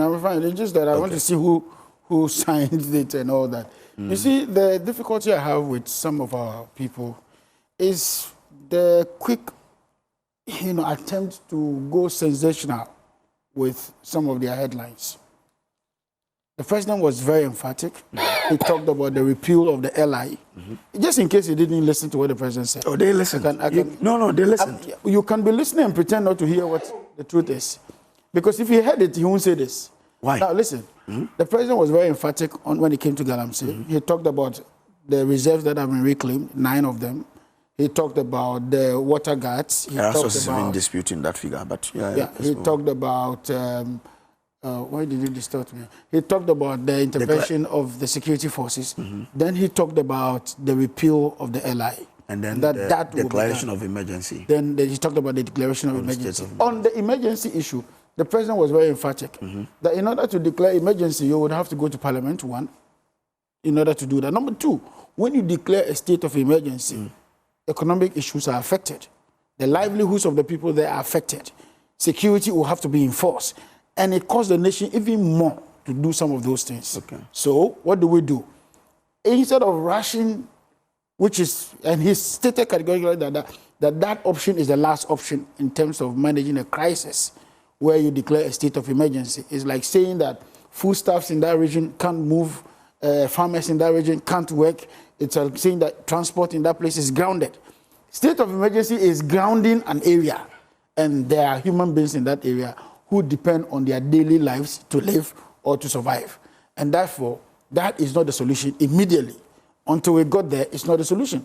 We've even had some civil unrest in some parts of this country. We didn't declare state of emergency. And you're talking about an activity that is being performed by a select few, hungry few, a select, what's the name? Not the word hungry, the greedy few who are involved in the Galamsey. The president went on further to say that the issue of polluting of our water bodies is not only the burden or the challenge being posed by Galamseyers or illegal miners. But I wonder, let me ask you a question. Since when did you come to the realization that declaring of a state of emergency would affect several things and therefore should be the last resort? When you say since when, this is just coming up. Because I mean, this request is just a recent thing. The earlier request was to repeal the LI. No, and this is just coming up. Run up to the 2024 election. Yes. Your party was so strong on a declaration of emergency, a state of emergency. Yes, I agree. I agree. And from December to now, what has changed within 8-9 months that you are saying that now you have to do things differently because you have to go to Parliament, it affects the economy of the area, and what have you. That you didn't know all of this in December? You're also now interpreting what the president said. No, I'm not interpreting. I'm only asking you a question. In what you said. I'm saying that. I am saying that. We have been in government for the past 8 months, 9 months, bound to say. The realities of the issues is obvious for all of us, not only President Mahama. We all see what is happening.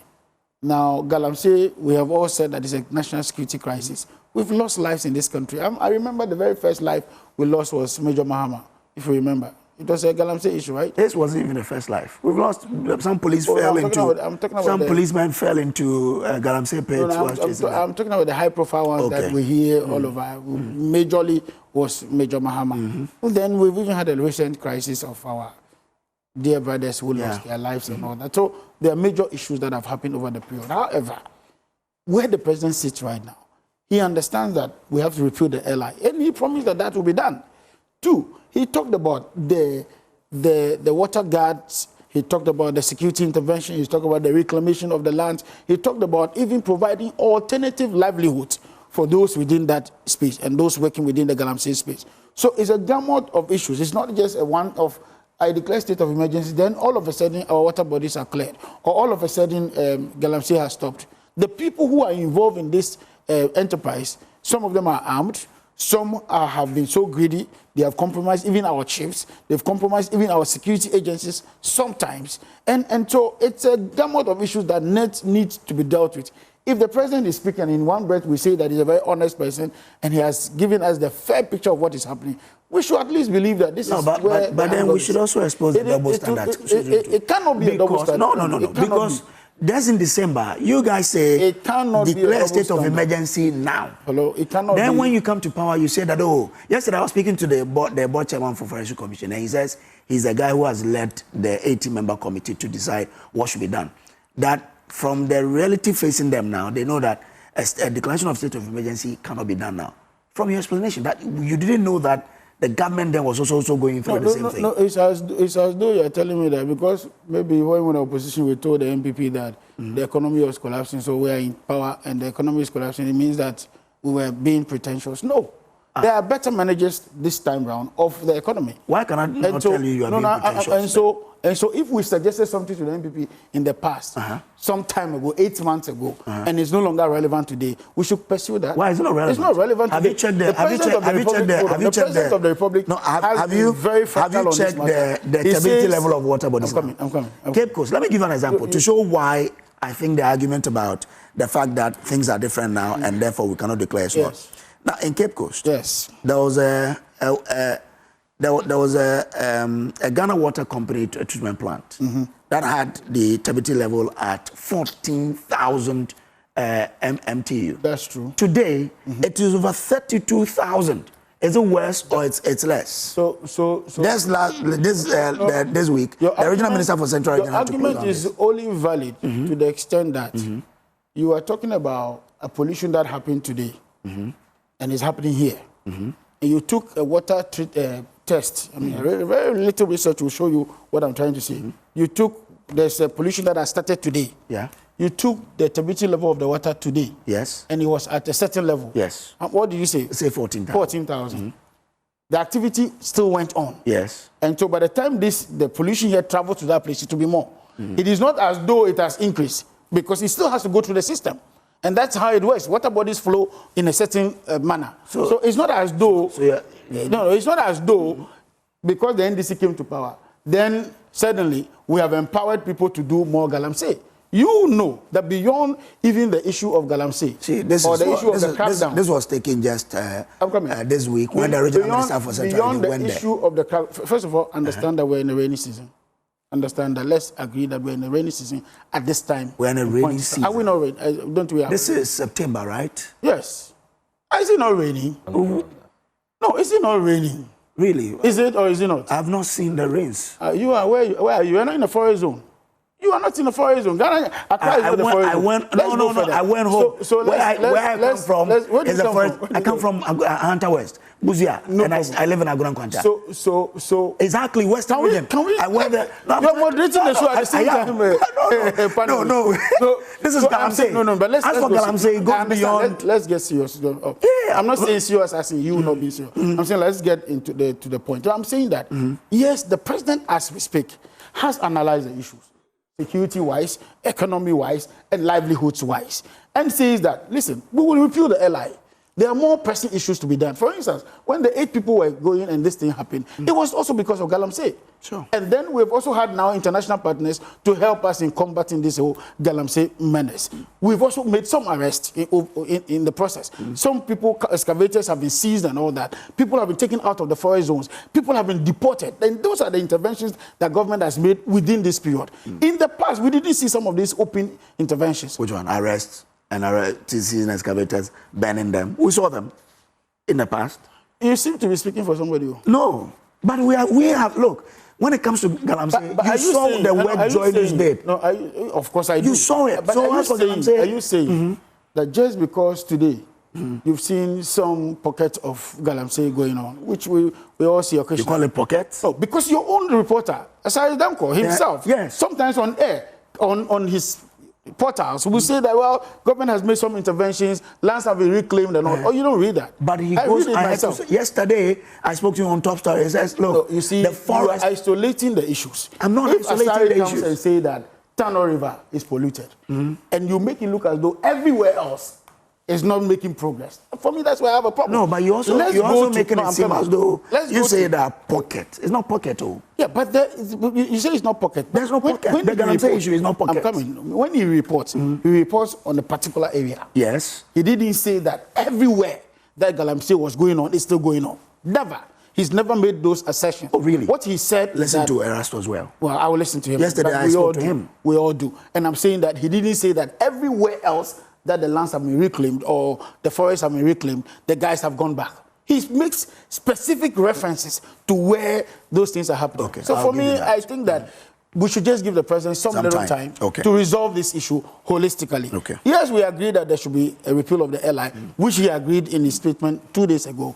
He also agrees that we need to go a bit more high-handed, which he would do. He also agrees that the water guards, the security systems, and then the support from partners to combat galamsey is on. Then he went further to talk about livelihood empowerment programs, that alternative livelihood empowerment programs that will help the people in those areas. For me, I think that gives me comfort. However, we all want this thing ended now. President Mahama knows the volume or the weight of the tax ahead. And for me, I think that is what gives me a lot of confidence. Rather than where in the past you deny that it's not there, or somebody is involved, is alleged to be involved, there are evidence of the person's involvement, and then you go clearing such people. I think that is not where we are today. There's some clarity at least of what is happening in the various areas where this galamsey is happening. All right. But I appreciate your concern. And I'm sure the president, appreciate your concern. Yeah, I'm grateful. Yeah, let me bring in Professor Body, because UTAG, Prof, don't go there. During those times, UTAG threatened to go on strike if the presidency or the government does not declare a state of emergency. Has that changed? I enjoyed the submission from my good friend. Oh, Prof. No, for the first time, my brother was just struggling how to defend his whole thing. But I don't know whether he's happy about the state of our water bodies now. And let me correct a statement here, that from my earlier submission, I said the president was factual in relation to the BOG issue, not the entire statement of the president. So let me correct that. On issue of galamsey, October 21st, or 2024, before elections, the president was on record to have said at a campaign rally in Ngo Pram Pram, Greater Accra region, Mahama promised swift action on galamsey. He said that although the current government bear responsibility now, after January 7th, 2025, when elected, we will take responsibility and sort out illegal mining. The records have said this. This galamsey menace got a whole UTAG front divided. And I championed a group called Silent Majority, fought our leadership on this issue, on the issue about solve galamsey problem now, declare the state of emergency. Some of our leadership were all over the place, championing solve galamsey problem now. Today, let's go back to the president's statement. Declare the state of emergency. I have been reluctant to implement state of emergency in the galamsey fight because we have not exhausted the powers we even have without a state of emergency. Now we know when we benefit from some statement from other people, now we tell us, we are told, we have not exhausted. And that was our position then, as silent majority. Then let's exhaust all the available processes first, before we could do that. Because now if you declare this state of emergency, I think in Ghana, it's only Accra and Volta region that we don't do mining. I stand for correction. Apart from that, the rest of the country, we do galamsey. So if you want to declare state, it means that you want to halt every operations in all the other jurisdictions. That would be another challenge. So if you have any other means of solving the problem, let's have. Because it's in the canker. We are being choked. Lives are lost. The reason I will not, other families who lost their dear ones. We've gone through a lot. For me, my brother, you know the people I blame. I will not blame the president. I will blame the same CEOs. Now, How many months? If the president had not mounted the podium yesterday or 2 days ago to talk about it, have you heard about them again? Oh, yeah. Oh, yeah. That's what I wrote. When was the last time? Oh, they have been consistent. I will ask how I go. They've been. I remember So when they must you remember when sustain. there was the repeal of the not repeal, amendment of the LI 2462. When that the president amended to say we've taken the power from the president to give licenses. They vehemently disagreed. Sustain this to have solution to our problem. Yeah. They must sustain the fight. All those people who were fighting, calling for sit-on, they must be heard now. This is a time when we have a whole ministers losing their lives. This is a time we must fight, sustain this fight. You know, so I will blame. I will not. The president, yes, made a comment. Now we know that we can't declare state of emergency. Previously, we're championing this. You see, it gets to a point that we don't know whether we should trust the politicians again. Because I was disappointed with some of the comments, giving some reasons why we should not. Tell me them what, within the 6-8 months of this administration, what they have done. Name them. Repeal of LI. It should take how many months? It goes through process, I understand. You set up water bodyguards. Can you give an account of things they have done since they were ushered into office? I don't know whether the host, you can help us.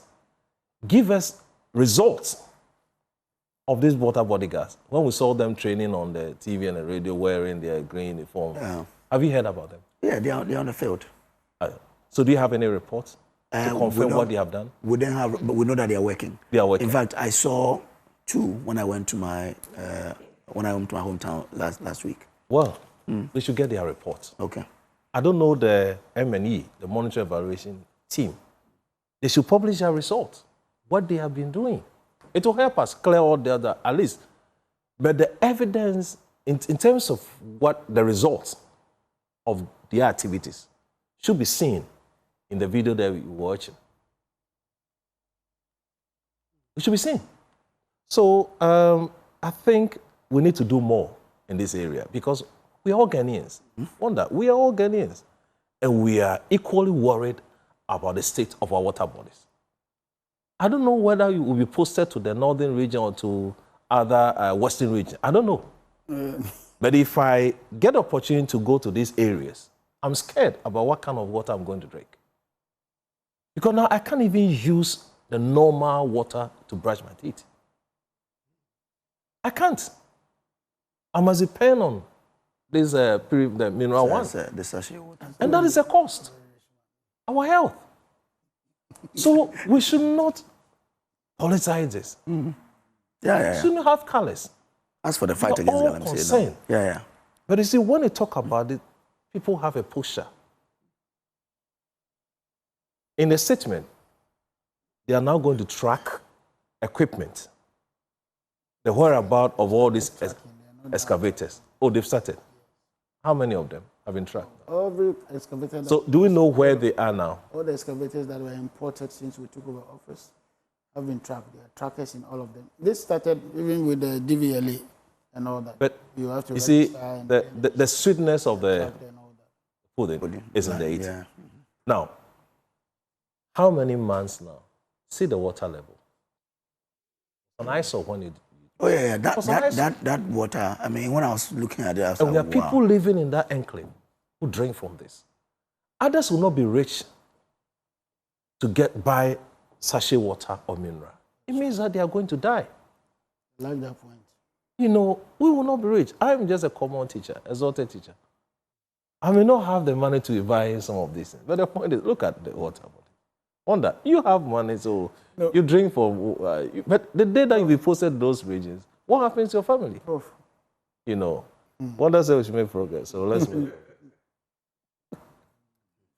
Okay, so Prof, because of Wonder, Prof has ended. Fine. So today, Wonder is controlling affairs. He's controlling affairs. No. President Mahama should be rewarding Wonder very well. Wonder is wandering people around. Anyway, lawyer, let me bring you in. Prof's statement about the water. It reminds me of when we were in secondary school. I had one particular senior. He came from quite a wealthy home, and occasionally he'll use refresh. Those are the days of he'll use refresh to brush his teeth. Oh, yeah. It's sort of water. So they are great. They're great. But to be fair to His Excellency President Mahama, he never asked President Akufo-Addo to declare a state of emergency. Yeah. And he never did. And coincidentally, Prof and I opened to the same page with the rally at Old Ningo. And indeed, His Excellency said that he's calling on President Nana Dankwa to address the issue of illegal small-scale mining because it is his duty as president. And he added that he acknowledges that he himself, President Mahama, has strategies to tackle the issue. But the current responsibility lies to President Akufo-Addo. The only time he asked for state of emergency to be declared was when I think somewhere October 2023, during the flood, when I think the gates were opened at the Volta. Bagri Dam. Yes. Oh, no, not the Bagri, the Volta. Yes, yes. That's the only spillage. time he asked for a state of emergency to be declared. And a state of emergency, we should recognize that it is no mean thing. It is not a small thing. A state of emergency, as defined by the Oxford Dictionary, it says it's a situation of national danger or disaster in which a government suspends normal constitutional procedures in order to regain control. You know, suspending the constitution, suspending the law, it's not something to be taken lightly. And at the media encounter, His Excellency said that I've been reluctant to implement a state of emergency because we've not exhausted the powers we even have without a state of emergency. So the thing is, if the law allows you to take some legal procedures in order to address the Galamsey fight, that is what you should use. You should not be quick to declare a state of emergency. It should indeed be the last resort. And I know that there seems to be a bit of feet dragging, in quotes, but let's not forget that during President Mahama's first term, in terms of the power sector, it seemed as if nothing was being done. But before he left office, we had the Ameri deal and other things put in place which have served us up to today. So I believe that he's up to something, and very soon things will improve.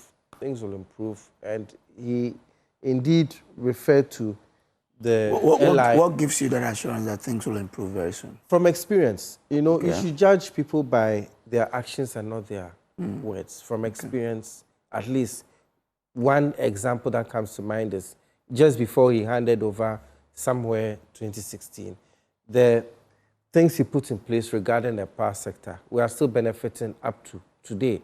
If you want long-term solutions, you do not take certain actions. I understand. I mean, anyone will think, oh, declare state of emergency, arrest everybody. I mean, all these Galamsey people, seize all the equipment. But I heard a statement by, I don't know whether it was His Excellency himself or somebody else, that at least 4 million Ghanaians are engaged either directly or indirectly with the Galamsey economy, which is, I mean, almost 10% of the population now. We haven't had a census in a while, but probably about 7-8%. That's a large, population. And if you are going to stop Galamsey, you should have alternatives for these 4 million people. And we can see with this 24-hour economy policy, there are many policies that are being rolled out in order to strengthen people economically, so that eventually, when this Galamsey menace is brought to a close, we do not have people who will have to struggle with poverty and all that. And I do not subscribe to the notion that everyone engaged in Galamsey or galamsey-related activity is necessarily wealthy. We've all seen the videos of our sisters who are helping on these sites. And as unsavory as it is, some of them may not have an option. And we can currently see that the present government is doing all it can to put in place policies to address these economic issues, so that when eventually the LI is repealed and all these illegal activities are brought to a permanent end, there'll be something for these people to do. So I do not think it's out of a lack of concern that His Excellency is moving at this pace. I think he's just digging a deep foundation so that eventually, when a structure is built to take care of this illegal menace, it will be a structure that will ensure that it never arises again. If you take temporary, quick measures, there's a likelihood that it can come up again. Okay, all right. Doc, you want to say something? Suggest that. Looking at all these debates, the inconsistencies, today we don't have the trade unions, these organizations telling us what we should do. Don't you think it should open another discussion that certain sectors or issues should not be politicized? Oh, yeah. One, in terms of our securities, we should not politicize our security issues. Education, health, exchange rate issue we are talking about, energy issues. Because then we are not seeing the major impact. Look, today is a different story. Another is a different story. The inconsistencies are becoming too much. No, okay, let me take both of you, all of you, to an area where you all would love. Now, Ghana spends over $3 billion annually on imported food, raising concerns over the growing reliance on food imports in the country. The Minister of Food and Agriculture, Mr. Eric Opoku, has announced. According to him, the growing dependence on imported food was a challenge while local production remained underdeveloped, despite having abundant agricultural resources. Speaking at a Sustainable Food System Summit yesterday in Accra, Mr. Opoku described the situation as a paradox, pointing out that although Ghana has fertile land, water resources, and a large youth population, it continues to struggle with food self-sufficiency. Quote, "We are unable to feed ourselves. If that $3 billion were invested in local production, it would create jobs for our idle youth and boost the economy," he said, unquote. Wanda, I'll start with you because you're a development analyst. So we've always been, this rhetoric has always been there. But it looks like every year we rehash them. Where and how can we begin to really put words into action to end this? So let me try to give some figures. Minerals, oils, distillation products, we spend about 5.2 billion. Machinery, nuclear reactor, those, whatever, we spend 1.5 billion. Then vehicles, 1.2 billion. Plastics, articles, and whatever. So if you put all together, it's actually billion. This is just for food. And this is why sometimes our inflation is a problem. Because in the inflation basket, I think food takes about 2/3 or so of the total items in the basket. And so if you're having to import so much food, a couple of days ago, I was telling a friend that anytime I go to Turkey, I eat so much, and when I'm coming back, I am very heavy. See the rich one? Yeah, because, because in Turkey, food is nothing. Okay. All these fruit juices you find, all these fruits you find around, food is cheap. In fact, you go to even their restaurant, DNR in East Legon. I think it's one of the cheapest restaurants around. Okay. Yeah, it may be expensive. Maybe they're giving it to you for 400 Ghana cedis. But that is food for 3 people. 3 people can eat that of the 450 Ghana cedis. And I think that one of the things we lost sight of as a country is our quick decision to let off our farmlands. 2 days ago, or yesterday, a business partner of mine called me and said he needed land. So it took me aback, and I was like, "What land?" He said, "He wants it in the water." He said, "Do you have connections?" I said, "Oh, That's where I come from. So connections. I have access to any chief you want in Volta. Then he said, and I asked him how much do you need? He said he need 1,000 acre. Whoa. I said, wow, so this is big. So immediately I made some calls. And this morning we were supposed to travel to go see the land. Now, I was so happy to leave whatever I'm doing. I mean, you won't get me on the Friday to travel. You won't get me. That's me. But I'm very happy to travel with him because he's told me that they want to do agric and they want to invest in agriculture. I think the free SHSs that we do, the freebies that we give in every other area and all that, if we can, as a country, focus on agric, we'll be fine. Oh, yes. Now, when we were in secondary school, I went to Presec Legon. Those days, we had a hatchery. We had a farm. We call it Presec School Farm. And we had a hatchery. So there was a poultry farm as well. And the Greek students will go to the farm, and they were learning both the practicals and also helping in providing food for the school. So self-sustainability. And these models, you'll find them in all the mission schools, the Fantipims, the Prempeh colleges, the big ones. You find them because most of those schools, at the time they were established, somewhere in the village, in the forest or in an outskirt of the town. So they had the land size to do all that. My model, if you ask me today, is to say that the first point of call to cut off the government's budget on school education is to make sure that all the schools that have the capacity to have their own farms should go into farming. All the fertilizers you give. They've launched the school farms project, yes, right? Yes, all the fertilizers you give to farmers that some eventually export or sell abroad to neighboring countries, give it to the schools. All the pesticides, the insecticides, give it to the schools. All the manure that you need, give it to the schools. All the support they need, give it to them, so they can be able to feed themselves. So government doesn't have to carry tons of chicken, boxes of chicken from Brazil to give to the schools. You will be amazed how much Ghana spends on feeding these people. So that's where to begin from. Okay. That's one. The other thing is that we need a policy direction. Okay. On which crops that should be farmed and what support should be given. Rice. I think that cash crops like cocoa and all the others should come of age. We have been supporting cocoa farmers for God knows forever, only because we are chasing forex inflows into our country. But while we are chasing the forex inflows, the internal ones, today you go by the roadside and you want to buy something small, and they are mentioning all kinds of figures. Even our own gobe that we used to eat, as a sign of an upcoming young man, these days is now for the rich. So I think that is where our problem is. That's why our inflation basket needs to be looked at again and again and again. Unfortunately, our time is up, but Prof, I'll give you a minute and give you a minute as well. Your take on this. What on this importation? Yes. We spend 3 billion to import food annually. It's a worrying situation. Yes. For me.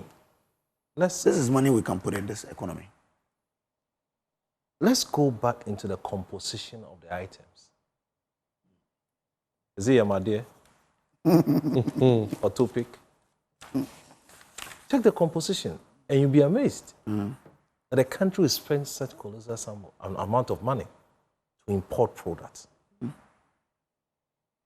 Go to other places of our country, the western, the eastern, the northern region, the lands, the vast lands we have.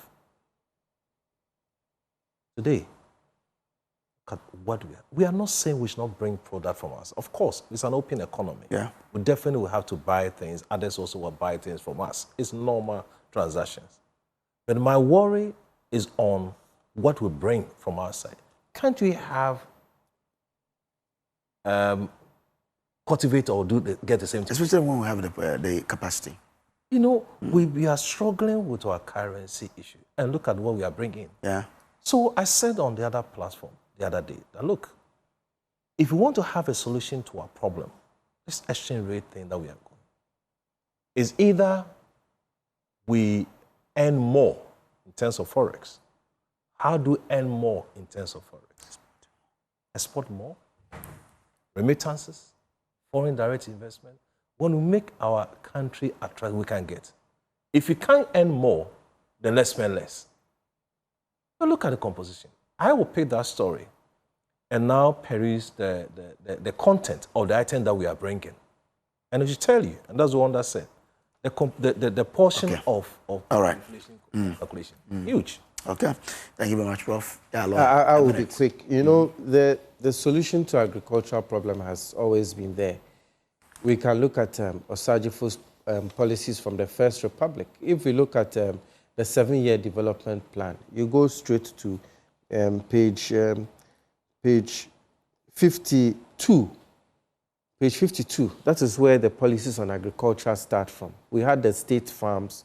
We had a heavy focus on import substitution. And in the 7-year development plan, the first aspect of the economy that is addressed is agriculture. So you can see that even Osagyefo saw that agriculture is a foundation, the basis of every I remember the state farms. Economy. Yes, of every economy. Let's go back to the state farms, because a lot of these imported, they are all processed foods. Yeah. Recently, United Nations came out ahead on BBC that for the first time, we have more obese children than undernourished children.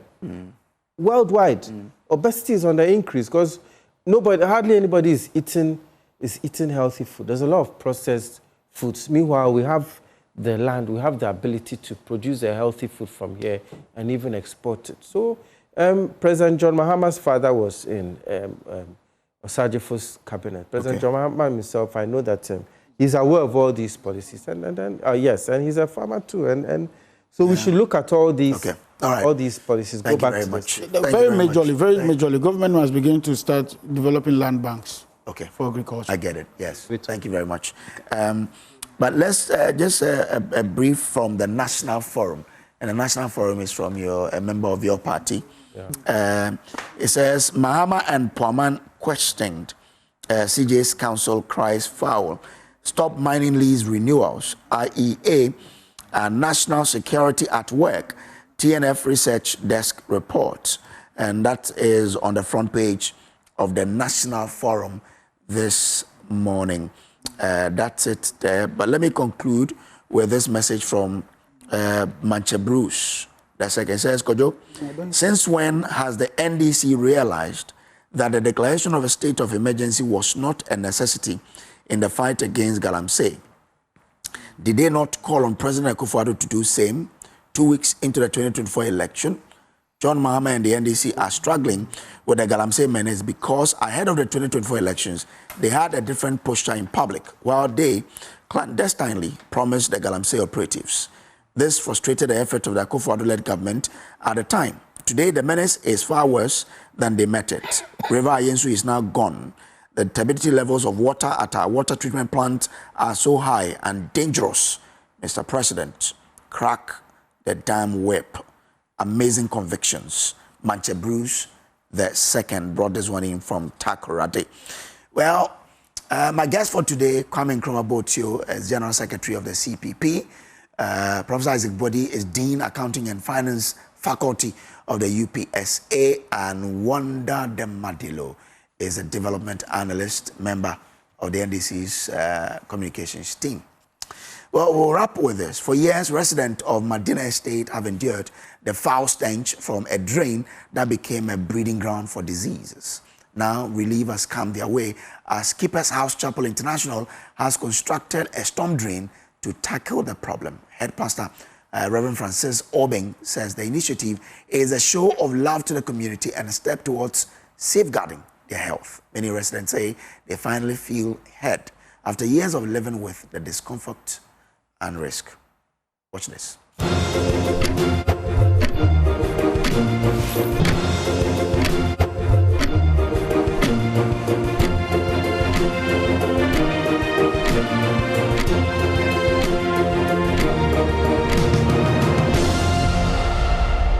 Permit me to begin with an uncomfortable question.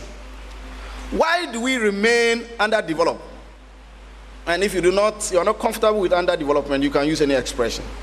In spite of our plans, our policies, our resources, and our reforms. Is it because we lack technical expertise and competence? Or because our leaders are visionless? Or perhaps, as I propose this evening, because we have failed ethically, as individuals, as institutions, and as a nation.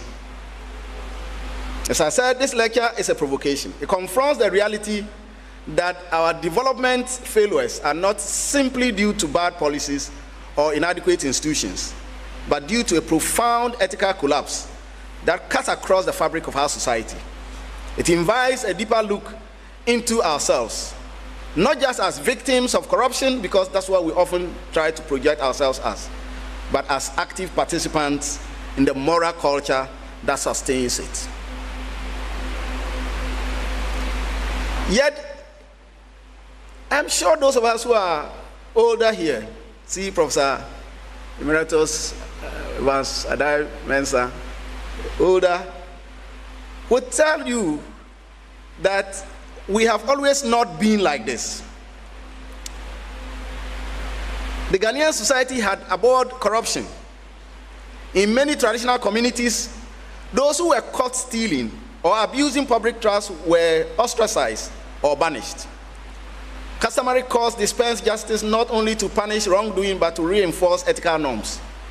Often, the ethical manifestations were expressed through taboos, proverbs, chieftaincy institution, and folklore. The chieftaincy institution, though sometimes compromised today, was originally a moral institution entrusted with upholding truth and justice. The contradiction between this heritage and today's moral crisis must be interrogated. Why has a society that once valued honor and communal ethics succumbed to a culture of impunity and moral relativism? Have we, in embracing modern bureaucratic structures, abandoned the very moral codes that gave African public its coherence and accountability? This lecture engages three intersection themes: corruption, ethics, and public administration. I argue that Ghana's development crisis is fundamentally a moral crisis. We face what scholars call wicked problems, and these are exacerbated by the wickedness of our collective behavior. The claim that we are innocent victims of corrupt elites is no longer tenable. In fact, the everyday practices of citizens perpetuate a cycle of normalized corruption. Until we recognize our shared complicity, Madam Chair, there can be no meaningful progress. I'm not here to make an alibi for corrupt public officials and their private sector accomplices. They already are heavily criticized, and I urge us to continue to do so. Madam Chair, I will now proceed to show how countries that were similar to Ghana at independence have progressed in the last 6 decades, beating Ghana on all important development indicators.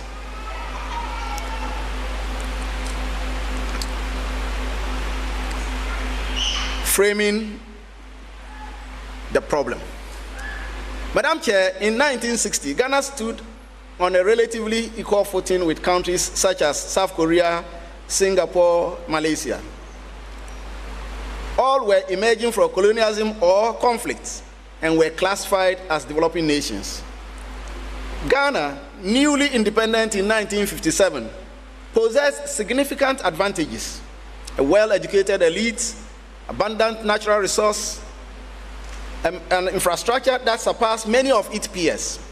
Its economy, anchored on cocoa exports, generated GDP and per capita income higher than South Korea's and comparable to Malaysia's, placing Ghana in a promising position developmentally. So you can see on our screens now, the graphs there show from 1960 the trajectory of 4 countries, starting virtually around the same level of development. As we have come, you see Ghana has remained on the floor of the x-axis, on its belly, you see the rest of the countries rise very sharply and keeping the pace of development ongoing. Well, welcome back to the show, and I'm sure you saw that intriguing analysis that had been done by the academic, and I was shocked seeing the trajectory of development amongst these 4 countries, and the fact that we have stagnated. If you look at the trend with, I think it was Singapore, rising so sharply. Where did we go wrong? What haven't we done right? This morning, we are in a conversation with the man, the academic, who delivered that particular inaugural lecture on a fascinating topic. I'll ask him why he couched that particular topic. Our corruption, our ethics, our public administration, wicked citizens, which includes you and I, wicked problems, and stagnating development, as you saw on that particular graph there. Former Dean of the University of Ghana Business School, Professor Justice Nyingma Bawole, is my guest this morning. Good morning, sir. Good morning, sir. Thanks for joining. Thanks for joining us on Thank our you. show. Thank now, you. And congrats to you on your inaugural lecture. Now, as a full professor, yes, so you are entitled to that title, Prof. Yes. Okay. All right then. Mine is the correct one. Correct. The correct one. Not the one that GTEC will write you to say, take it off. You are a certified professor. Yes. Okay. Yes. I mean, I'll let us come to the graph that I saw. But what is that inspiration behind the topic you chose? Intriguing. I'm excited by the wicked people, wicked problems. What informed those topic or that topic? Thank you, my brother. So, as an academic, I have taught ethics since joining the university. Okay. And part of the teaching that I do is per semester every semester that I teach, both graduate and undergraduate students. I will typically engage them on a series of conversations, beginning with a case that I use to kind of gauge their posture to the issues of corruption and unethical behavior. So I've done this for a while. I've written a paper out of it, and anytime that you engage students and you try to advocate that they live well as citizens, they will typically put a question to you. Why are you here telling us everything that is right, but when we go out there, we see literally everybody doing the wrong things?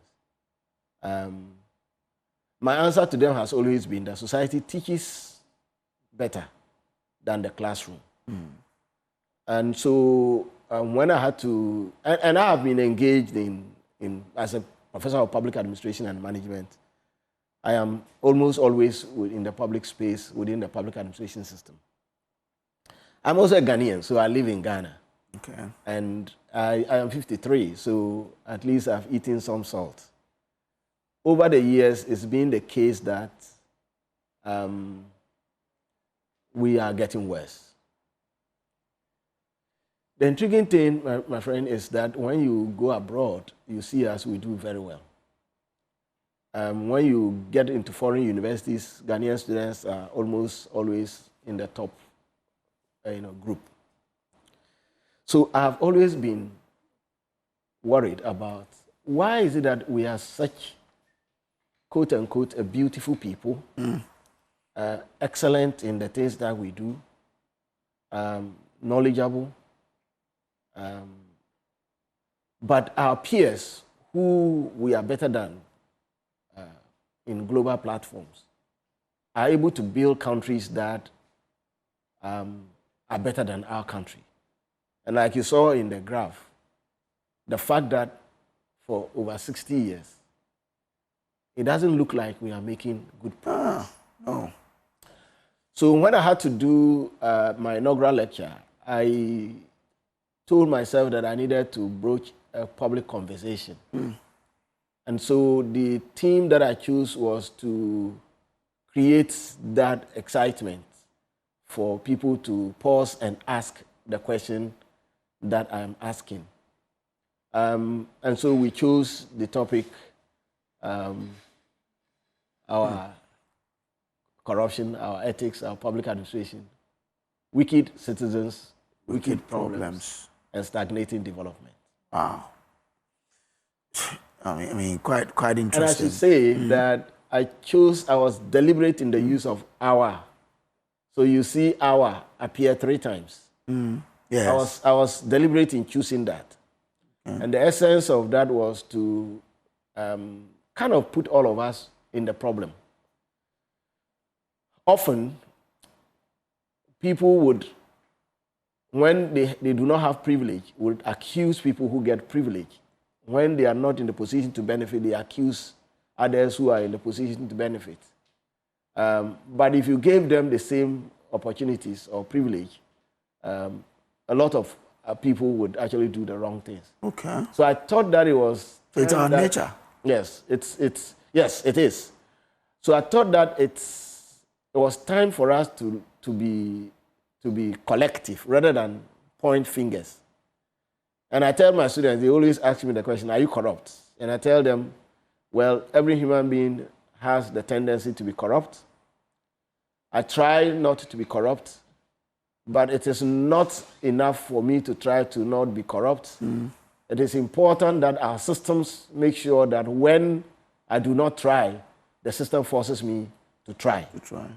So that I would make personal effort, and I do those as a professor, because I have to be in a position to be able to say that someone has done wrong. And if I'm in the same position, it's difficult for me to say. So I try not to. But I don't think it is enough for any one of us to just try. It is important for you to watch me and I watch you. And that we watch ourselves and to ensure that at the end of the day, every one of us is doing the right thing. So, with the difference between these 4 countries, yes, Ghana, South Korea, yes, Malaysia, yes, and Singapore, yep, is it down to corruption or down to systems that these countries have and Ghana doesn't have? So I will show you pretty soon, but let me take it from the last bit of your question. Systems that they have and Ghana doesn't have. Why don't we have the systems? So that's what got me interrogating data. Why don't we have the systems? Why is it that when we build systems, and I should tell you that a number of these countries actually have studied Ghana very carefully, especially agricultural systems, to build their own countries. So why is it that they have systems that work that we don't have? Why is it that, and I would have seen recently how these Asian tigers deal with issues of corruption, for example, to the extent that even if a president or a minister got engaged in something that was wrong, you saw the way that they treated these individuals. So why don't we also have those systems? And that led me to interrogating data. So as you can see, in terms of GDP per capita, we are way below, even though at the beginning we were peers. Yeah. They have gone up. If you go back to look at Human Development Index, which is development that measures lives, if you like, or everyday life of the people, again, the data is as stark as the one we saw. All of those countries have excellent Human Development Index, and we have a terrible Human Development Index. If you take a very recent issue or development indicator, SDGs, the Sustainable Development Goals has 17 goals with several targets and indicators. If you take those and you measure us and against them, Ghana is 120 out of about 160 countries that are ranked, with a score of about 63.13. Now, so on all indicators of development. That's what it is. Now, flip it around and then try to look at us on corruption perception index. Now, if you look at corruption perception index, Ghana has stayed stagnant for a long time. If you look at some other indicators that myself and my team, my team of researchers look at, for example, state effectiveness. For example, the efficiency of public administration. You see that for all of those also, the people are doing better than us. So it is that leads me, and I don't do quantitative studies, so I don't usually want to do direct correlation. But it gives me, cause for concern to say that if on all development indicators they are better than us, and on corruption and the fight against corruption and ethics, they are better than us, then we may as well just be able to establish a certain inference that we are where we are and they are where they are because their ethics is properly screwed. Like I've said elsewhere, if all of us were able, and assuming there was a button to press today in an experiment, so that everybody's unethical behavior is reduced by 2 or 1 percentage point, you will see how that would immediately lead to significant transformation in our development trajectory. So we are able to infer that we are where we are because of the ethics that we have, because of our level of corruption, because of our wicked nature. But is that down to just the systems or the upbringing? Very important question you talk about, which is one of the propositions that I make for us as a country if we have to be able to do well. It is both our systems and the upbringing. Okay. I should say that my kids get conflicted because in my home, if you do something wrong, you have to own up and say, I did it, and you get corrected. You don't get punished. When the kids go to school and they do something wrong, and the teacher asks and you say, oh, I did this wrong, you get punished. So students, when my children go to school, they are tended to also want to deny, because if you deny that I didn't do it, then you don't get punished. When in fact, they may have done it. And at home, they also get conflicted because they often lose sight of where they are. This is home. So you should say the truth. But they are tended to lie and to insist that I didn't do it because if I say I did it, if it's in school, I'll get punished. Until you remind them that this is home. And the rule here is that you speak the truth and you get corrected. Yeah. So our upbringing is a problem. How many of us don't beat our kids when they steal some meat in the soup or pick up something that doesn't belong to them in the house? The way parents would, yell at them, in some cases beat them. Is it the same way we do when we see our colleagues misbehave on the streets? Or even us behave when we go to work? In public space, is that what we do? No. Most of us will not complain about wrongdoing. In fact, we will join the wrongdoing. That is what moves us away from the issue of whether it's upbringing and it's the systems. So then, our behaviors have created a system where it is rewarding to be dishonest. It is rewarding to lie and to steal, because then you can get away. I mean, because the graph there shows sad, and when you look at it, you really. But is it also yes? Yeah, it's this one. What is the role of leadership also in this? Because if you look at these 4 countries, yes, some of them have had. I mean, you see Ghana, you see Malaysia, you see Singapore, South Korea. Yeah.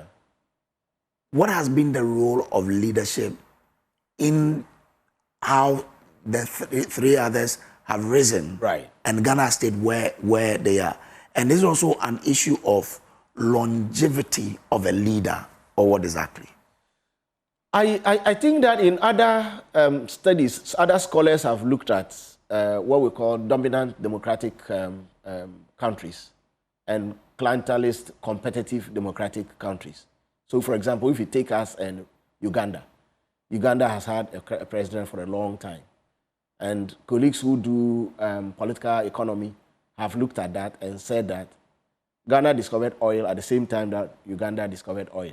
They still have not even gone into commercial production because they are going through a series of processes. Because the president there is confident of winning the next election and they can stay for a long time. So he's not under pressure. Fast track to Ghana, and you get us a 4-year election cycle, and in that cycle, you must win.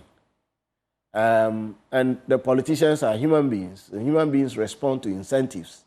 So if the incentive is that if you can show the people short-term gains and you can win, they would respond to the incentives. So that debate is in academia. There are scholars that have argued that, extended period of a particular regime gives opportunity for development. But I think it goes beyond just the issue of longevity. Because if it's just longevity, we too have an example. The former president, Rawlings, had 11 years of military rule and 8 years of democracy. That's 19 years. In actual fact, 19 years is a significant amount of time to be able to change or make change. And so, and if you look at it, it looks to me that, and I have spoken on other elements of it, it looks to me that the gains we may have made during that period immediately started getting, dissipated once we started the 4-year cycle, or if you like, the 8-year cycle. So that's a conversation we can have. The issue about leadership is critical, which is one of the things that I talk about also. In my case that I give to students in my ethics class, I will typically ask them, if you were in a workplace and you saw that your boss has been doing wrong, would you do it also or not? And a significant number of the students will say, yes, if my boss has been doing wrong, then I too will do it. In that case, I build it around a relationship between a boss and a subordinate. And the subordinate gives, the boss gives the subordinate an assignment. And the contractor comes to see the subordinate secretly and says that I know that you are going to do this evaluation. I want you to help me to win the contract. And if I do, we will celebrate. But to show my commitment to the deal, this is an amount of money for you. Take it and do your best. And I'll typically ask the question, is this considered a bribe or it's a gift? Usually we will treat this topic we will do this exercise within 2 topics, the topic of gift and bribe and corruption. Now, most times, about 99% of the students would argue that this kind of gift from a contractor is a bribe. But when you go ahead to ask them what their positions would be, whether or not they will take that gift, quote or not, then they will tell you that they will take it. At least 56% of the people will take it up front. But when you get to that point where you ask the question whether if your boss has been doing this, whether you too will do it, if your boss has been accepting gifts like that, if you have seen your boss do that, whether or not you too would do it, then the students say, a significant number more say they will do it. But let me answer the question directly on whether leadership is key. Leadership is key, but leaders are not dropped from heaven. The leaders we have are you and I who get chosen to go there. So if leadership was just a problem, and I have argued that our developmental challenge and unethical behavior has moved away from just being a leadership problem. And that leaders who we thought were actually the actors of unethical behavior and corruption have themselves become victims. And the citizens we thought were victims of corruption have themselves become actors. In fact, active participants. To the extent that if you were a leader now and you attempted to create a semblance of sanity, you will get booted out. Because the effect of the collective will of the people, which has become, decayed, overpowers the will of the leaders. But if you get booted out, would that be because of the followers, as in the citizens, or your inner political circle that will not be happy? Because the citizens say, we don't want corruption. Why would the same citizens boot you out when you're fighting corruption? Unfortunately, citizens haven't said that. Citizens say they want corruption. Ghanaians? Yes. Why did we say that? We are always showing anger when we hear of these corrupt practices. We always show anger when it is not us. So one of the questions I've asked my students consistently, and let me put it to you. Okay. If the president, His Excellency John Dramani Mahama, were your brother or your father, would you work here? Okay. So then I put the next one. So I put I don't need an answer, but I put the next question. Okay. Why do we criticize Sharaf, the president's son? Because if you were, and if I were, and if he was, or she was, a close relative of the president, we would take the privilege. Okay, personally, I love business, so I would have done business. I won't work for anyone.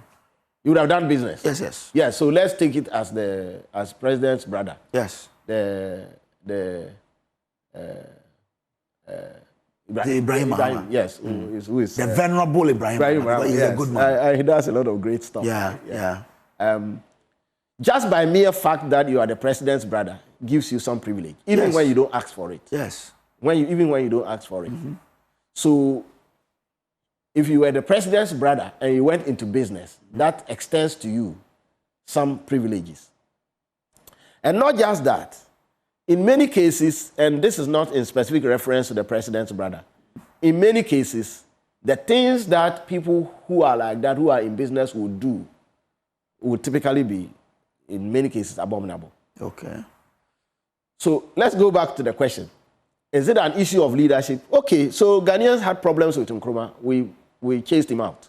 We brought in soldiers and police, and we chased them out. We brought in soldiers. We chased them out.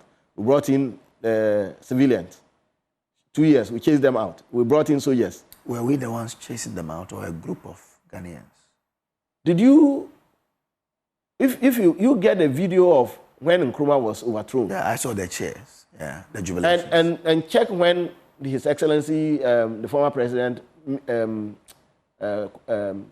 Rawlings took power.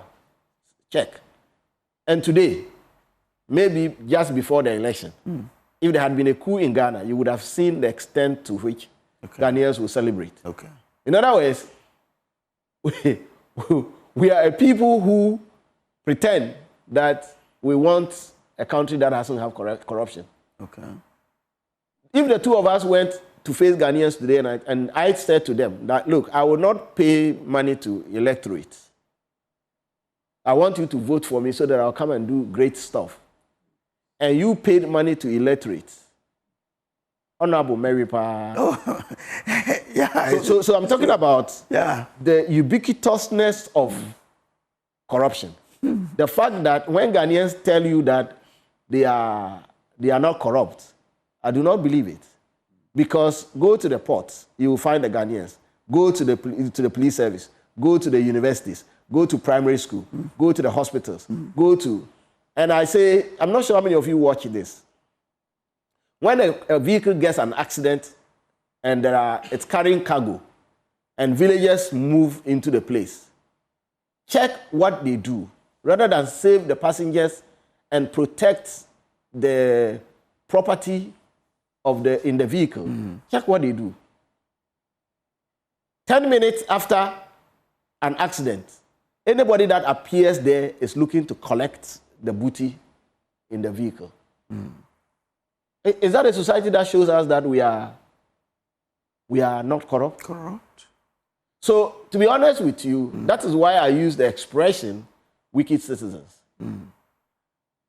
I got a shock of my life when I went to the cemetery. We went to bury a church member. After the event, the pastor had prayed. Then we started going back, and the people were supposed to lower the soil onto the casket. Then the brother of the deceased jumped into the grave and took hold of a pickaxe and started dismantling the coffin. Hey. And I shouted because I've never seen this kind of desecration. Then my friend that I walked with said, oh, let's go. If they don't destroy that casket, we won't get back to the church. The guys in the cemetery would exhume the dead body.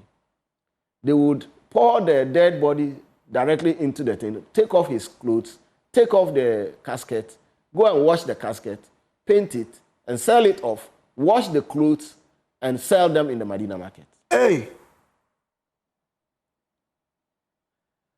It was the saddest day in my life. So if you make money and you want to be buried in Accra, you must find money to hire a security man to sit by your grave. Because the Ghanaians you think are not corrupt, but their leaders are worse. Hey. Now, there's theory to explain those behaviors. Two of them are used in my inaugural lecture. One of them is one propounded by a Nigerian professor, Professor Peter Eke. He talks about the theory of the two publics.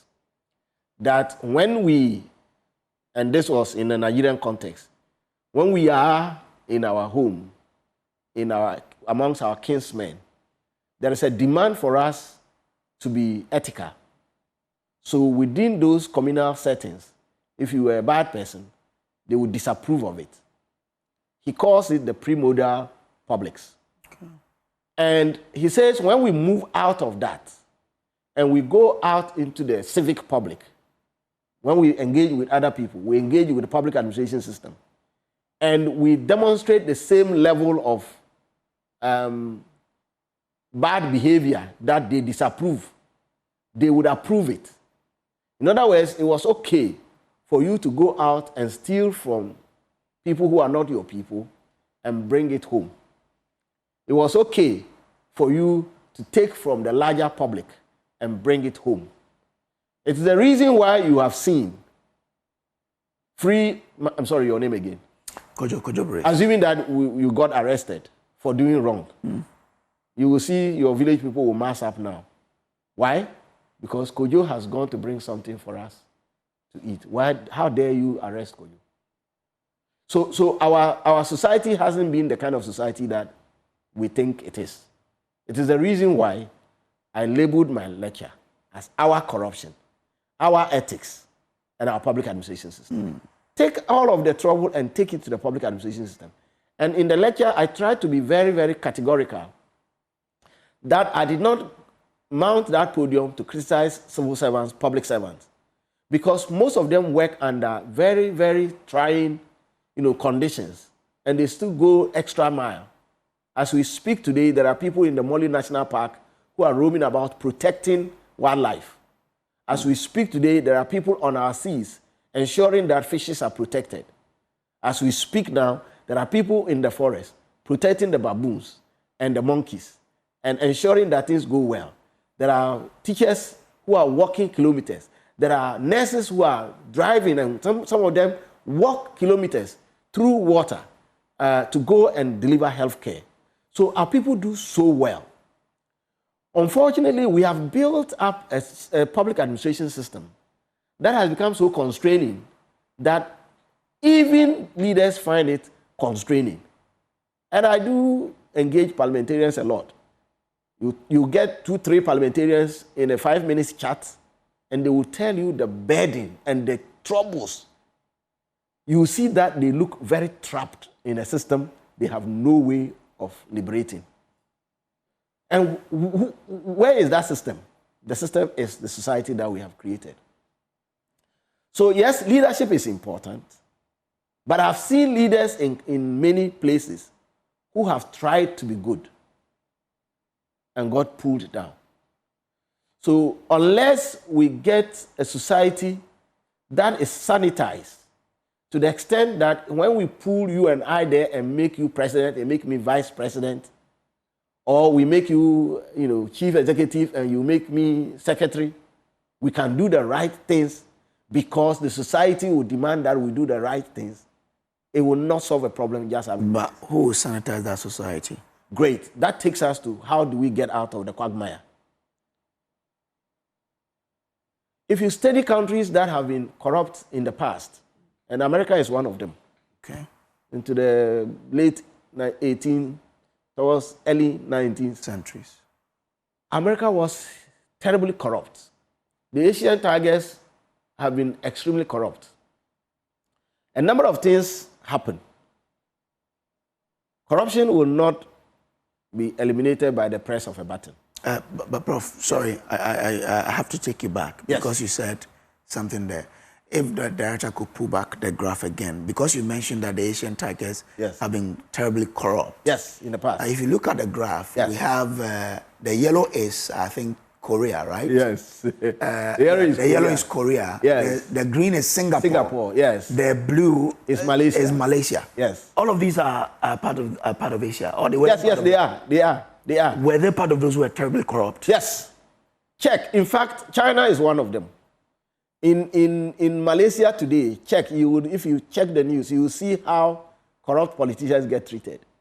Check Korea, check Singapore, and check China. In fact, in a conference, I met a Chinese professor, and this was a public administration conference, and I asked him how he was doing. He says, whether he's been to Ghana before here. He says, in the 1960s, he had come. This was a very old professor. And then he asked me how Ghana was, and I was despondent. I said, well, we're doing well, but then he said, yeah, we know. The Ghanaian story lacks any theoretical explanation now. Oh. I'm telling you.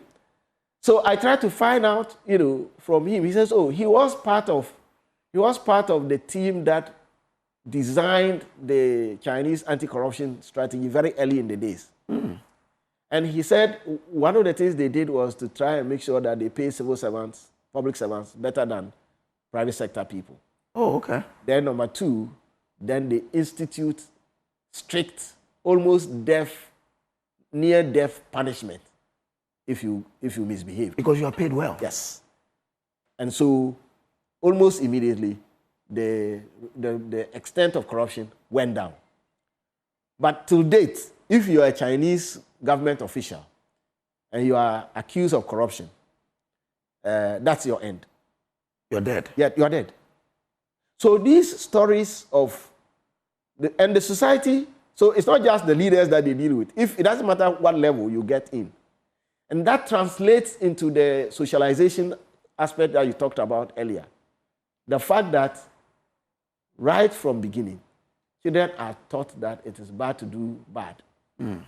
And number two, children will see that people who do bad get punished. So that's how, even though they were corrupt, they've been able to develop to a level they are today. That if you compare their GDP per capita, yes, we have stagnated. Yes, they are progressing. So you were on how we get ourselves out of the quagmire. Yes. When I So we need a socialization system. Mm. For a long time, we completely ditched anything that taught young people ethics, civics, anything that taught responsibility, and all of that. I wish that it was possible for me to prevent my kids to not study until they are 15 years, not study anything at all, but just get indoctrinated to become ethical. Yeah. Then after 15, we start teaching them science, we start teaching them mathematics. You will get a very neater society. Unfortunately, what we did was to immediately I don't know where that pressure has come from.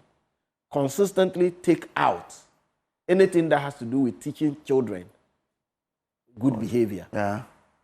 And you are here, I am here. Our kids are... They are home, they may be in school, away from us. And you see this iPad that I have? This was given to me. I don't take gifts in my official course of work. Okay. But I went to visit a nephew, and then in the US, and he bought this for me because I had asked him how much, he and his friend, how much it was, because I wanted to buy. And I got back, and my 15-year-old Precious saw this and said, "Oh, Daddy, you bought an iPad." And I said, "No, Uncle Jacob gave it to me." Then she flared up. "Yes, but Daddy, you went to take a gift?" Then I said, "Yes, from Jacob." She says, "No, but Daddy, the rule in this house is that nobody can take a gift. How come you went taking a gift? And then you come justifying it that it came from Uncle Jacob. It doesn't matter that it was Uncle Jacob. This is still a gift you took. So why is it that you set rules in this house and you don't want to obey them yourself?" Why? Because my kids know that you can't accept gifts. Because in my official capacity, when people attempt to give me gifts and I refuse, when they meet your child, they give it to the person. And so they would typically go behind you. So it's a strict warning that you can't take gifts from anybody. Now, I am not advocating against all gifts because I have friends who give me gifts. And like I just said, I took a gift from a relative. Jacob. But within my official capacity, Dean of the University of Ghana Business School, people who do procurement, who supply things with us, and we just built a new graduate school building. If you drive across the Medina enclave around the UPSC junction, you see a new building coming up. Yeah. Over 250 million CDs. One CD I didn't take, and none of the people who work with me took one CD. If you gave me a gift and you were closer to me, for example, a student comes and is really passionate, he wants to give a gift, the only condition under which I will take it is when you allow me to pay for it. Otherwise, I'm sorry. and I give such rules to my colleagues that you cannot take gifts. Why? Because gift in official circle is a bribe in disguise. Yeah. So it is important that we socialize. So you're saying that you can't even take it and say, "I'll give it to the school pool." Like we were told some time ago, someone gifted the president something. Even recently, someone gave a car gift to the president, and he gave it to the state protocol. You're saying that that's even should not happen? I've done that a couple of times. Okay. If the giver of the gift cannot be traced. So if it comes to me, and this is meant to me, I can't take it and say, "I have taken it, I'm handing it over to the state or to the school." No. But if I cannot trace the giver or the circumstance of the giving, for example, and there's an issue, a big rich man came to, and this is a real case, came to see me. He came with a colleague, and it was about admission of the ward, I think a relative. And this girl didn't make the cut for our regular program, but she qualified for a combination program. But they had selected the BSc admin program, so she didn't make it. So this rich man came to see me to say, "Oh, my niece didn't make the BSc admin program." I said, "Yes, the grade cannot get the BSc admin program, but she can get BA combination. So we combine admin with something." So okay, that's fine. So this person qualified for that. So I asked them to change the application. So they changed the application, and now she qualified for that because her aggregate was, and then we admitted her. This is part of the advice we give to all students who come into the program. If you don't qualify for this, you can get admitted for this. Then he leaves with my friend and leaves a gift of 5,000 to go and give to come and give to me. And I told my colleague that, "But you know I don't take it. Why did you accept it?" He said, "Well, if you don't want it, then you go and give it to him." So it was difficult for me to go looking for this rich man to give him gifts. So I did a letter for him. At the time, my school was raising funds to buy laptops for needy students immediately after COVID. So I wrote this rich man a letter, okay, receipt of 5,000 donation. Thank you for your gift of 5,000, which you gave to my colleague. He's handed it over to me. Unfortunately, in my capacity as dean, I cannot accept any gift. Thank you for the gift. Since it was difficult for me to get it back to you, I have decided to use it to purchase 2 laptops for needy students. And I said, I know that your companies do a lot of charity. Will you come and support us to buy more laptops so we can give to? And subsequently, in our engagement, he came to donate at least 30 additional laptops to give to needy students. Oh, so you knew this rich man? Yeah, I knew him. I knew him. The difficulty was that he came with a colleague, and it was difficult for me to send the money back to him. So then I did that. Okay, all right. We get hampers in my office, but those hampers will only come from institutions that we relate to, universities that relate to that. They will come with hampers. Yeah. And at the end of the period, the hampers would get, my staff would share them, and as part of their Christmas, they would take them away. Okay. So we got to be minded. So it's not something we say, don't accept any gift at all. I go to church. I'm a Church of Pentecostal elder. I believe in giving, so I give. When I go to church, I'll typically get tokens, and we call that nominal gifts. If multi-TV, right? Multimedia. Yeah. If multimedia gave me a calendar, a diary, stuff like that, I accept them. If multimedia gave me money for the work that I have done for multimedia, I will take it. But if multimedia gave me a gift, say a hamper to the University of Ghana, Dean of the University of Ghana Business School, it will stay in that office, they will distribute it. But not to me as a person. So just get the basics right. Teach the kids what to do. Teach kids what to do. So it means that if we want to correct this, we start now and expect to have the dividends in the next maybe 30, 40 years' time.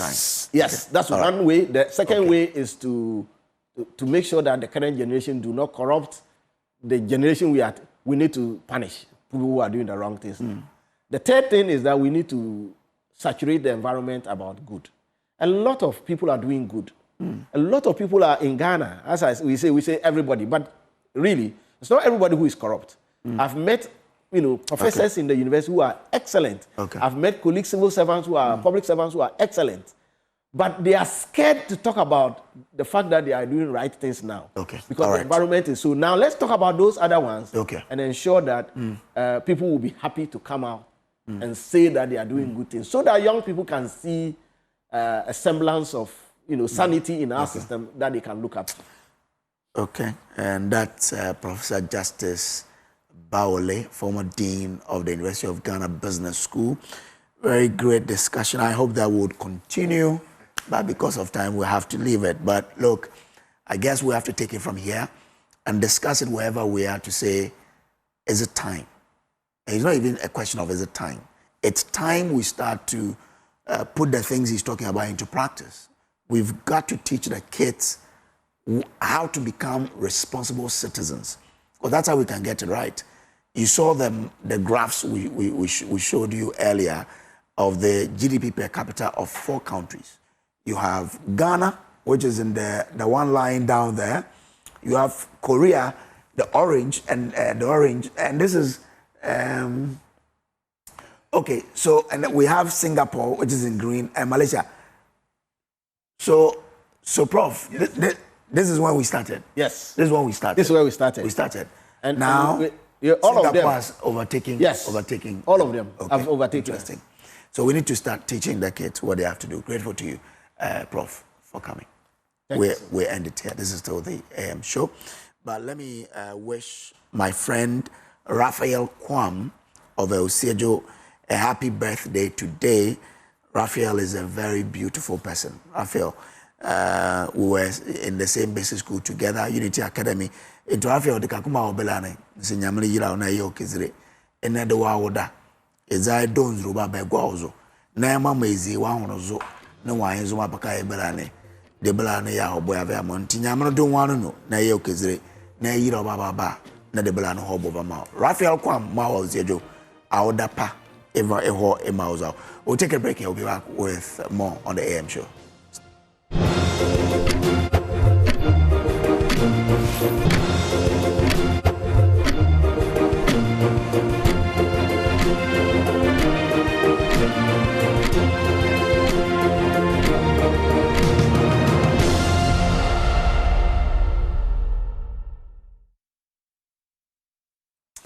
Welcome back to the show. And a wave of excitement is sweeping through U.S. college campuses as students, faculty, and parents welcome a groundbreaking opportunity in education tourism in Ghana. The initiative launched through a landmark partnership between Dr. Kingsley Agyemang, Member of Parliament for Ebuakwa South, and a U.S.-based charity. Journey to Destiny Ministries will enable American students to undertake internships and cultural exchanges in Ghana.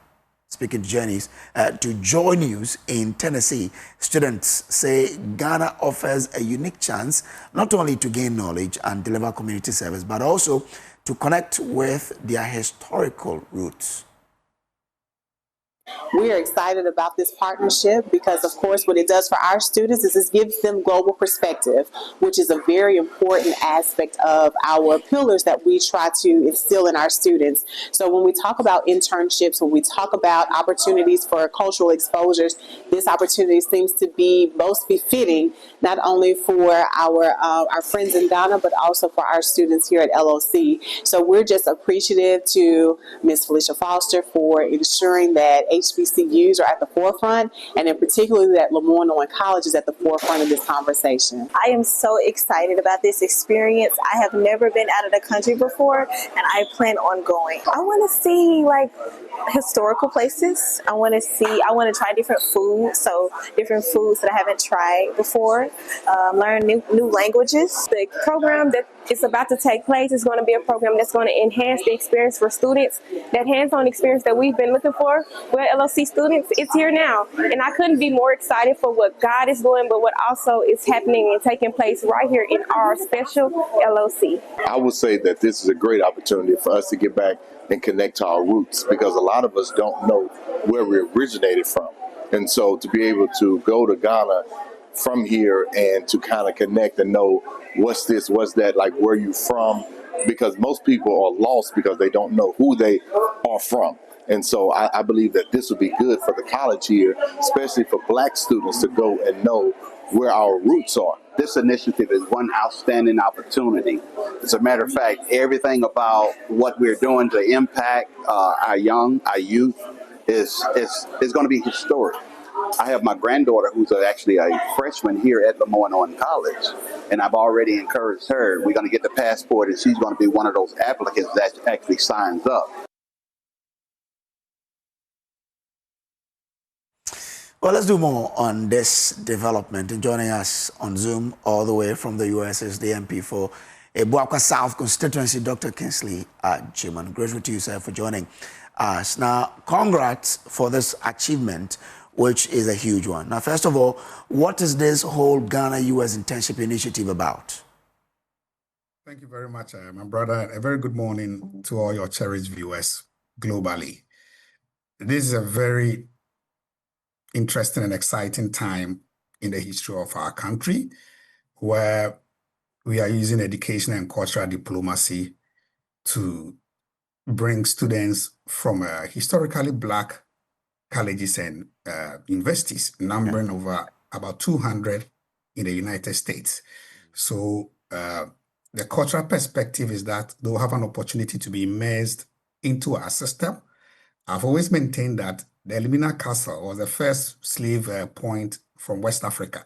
So we can, moving from that perspective, we can say confidently that most Black Americans are Ghanaians. So we want to use this cultural diplomacy, and again, on the back of educational transformation. You see, their grandfathers, great-grandparents came to the United States in bondage, in chains, caged into a ship. Now they have an opportunity to connect, to come back to their roots, educated, exposed, empowered to empower others. So this is a two-pronged approach of bringing the Black Americans back to Ghana, which a very huge outlook on educational tourism. Okay. And how many schools are involved in this? So almost all the Black colleges and universities are involved. They will sign on for the pilot, which will start in March. The first batch we are estimating about 350 students coming to Ghana. Specifically, I mean, piloting means that we had to go through a lot of due diligence. These Americans had to come to Ghana, inspected colleges, and for the maiden one, the Kibi Presbyterian College of Education in Mankonsuensi will be hosting this batch of students from the United States. Okay. Now, what is the net for Ghanaian students? Because it's an exchange program, these students are coming with some learning curves, which they are collaborating on learning with our local students. In the future, Ghanaian students will also have opportunity to come to these historically black colleges and universities as a way of an exchange. And so if the Ghanaian student will be going, will they foot their own flight bills? Is there any support that will be given them? So that's a very interesting question. The foundation, that's the Journey to Destiny, is a funding institution. They've raised a lot of funds to support this mobility. And the Ghanaian students will be supported, just like these US students are being supported from the foundation. So it's a win-win situation for all. But what it does for us in our country is that we're going to boost our economy through these initiatives. Remember, these are students who have an opportunity to compete globally. They have an opportunity to live for long than any of us, because most of them are in their early 20s or late teens. What they come to learn from us will have a very long impact on the Ghanaian economy when they grow. Okay. And how can Ghana itself as a whole explore these education exchanges to its benefit? Okay, so I think it's about time we moved a bit further from the usual cultural creative art as a way of bringing the black community or even foreigners into our country. I think education diplomacy is something that needs to be exploited, because you see, when people have an opportunity to move into a country to learn, it is not just about culture, but it's also about curricula and other things, so that globally we all become very competitive over the years to have a global competitive edge over countries that are not exploring this cultural and educational diplomacy. Quite exciting period. And for the pilot, you say they will be in Kibi Presbyterian College. Is that the only school, or there are other schools that will be added for the pilot phase? The pilot phase would entirely be at the Kibi Presbyterian College of Education, because they have the capacity to hold this number that we are expecting. Going forward, we'll have to go through a lot of due diligence processes to add on other colleges and universities, because these are international students coming into the community, going to go through a lot of immersion programs. Security is very key. The accommodation and the general environment or the vibe of the constituency or the municipality is something that has to be control checked. We can't just immerse them into any community. This is not to say that our communities are not the best, but most of them need improvement in one way or the other, so that it becomes a very good or a total experience for them. If probably a community or a school is watching us and they are interested in this, is there a way they can come and ask to be included in this? Obviously, speaking to you means that we are inviting every college and university in Ghana to be on board. But you should understand that it's a process. Okay, it takes a bit of time. We'll have to internally do our own due diligence before we invite the Journey to Destiny over, for them to also come and do their due diligence together with their embassy in Ghana. I'm grateful to you and wish you all the best on this journey. We hope that you come back home with a lot of goodies as well.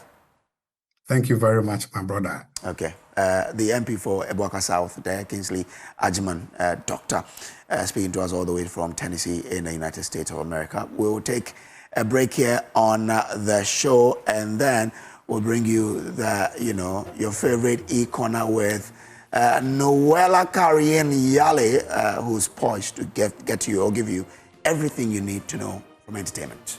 Do stay on.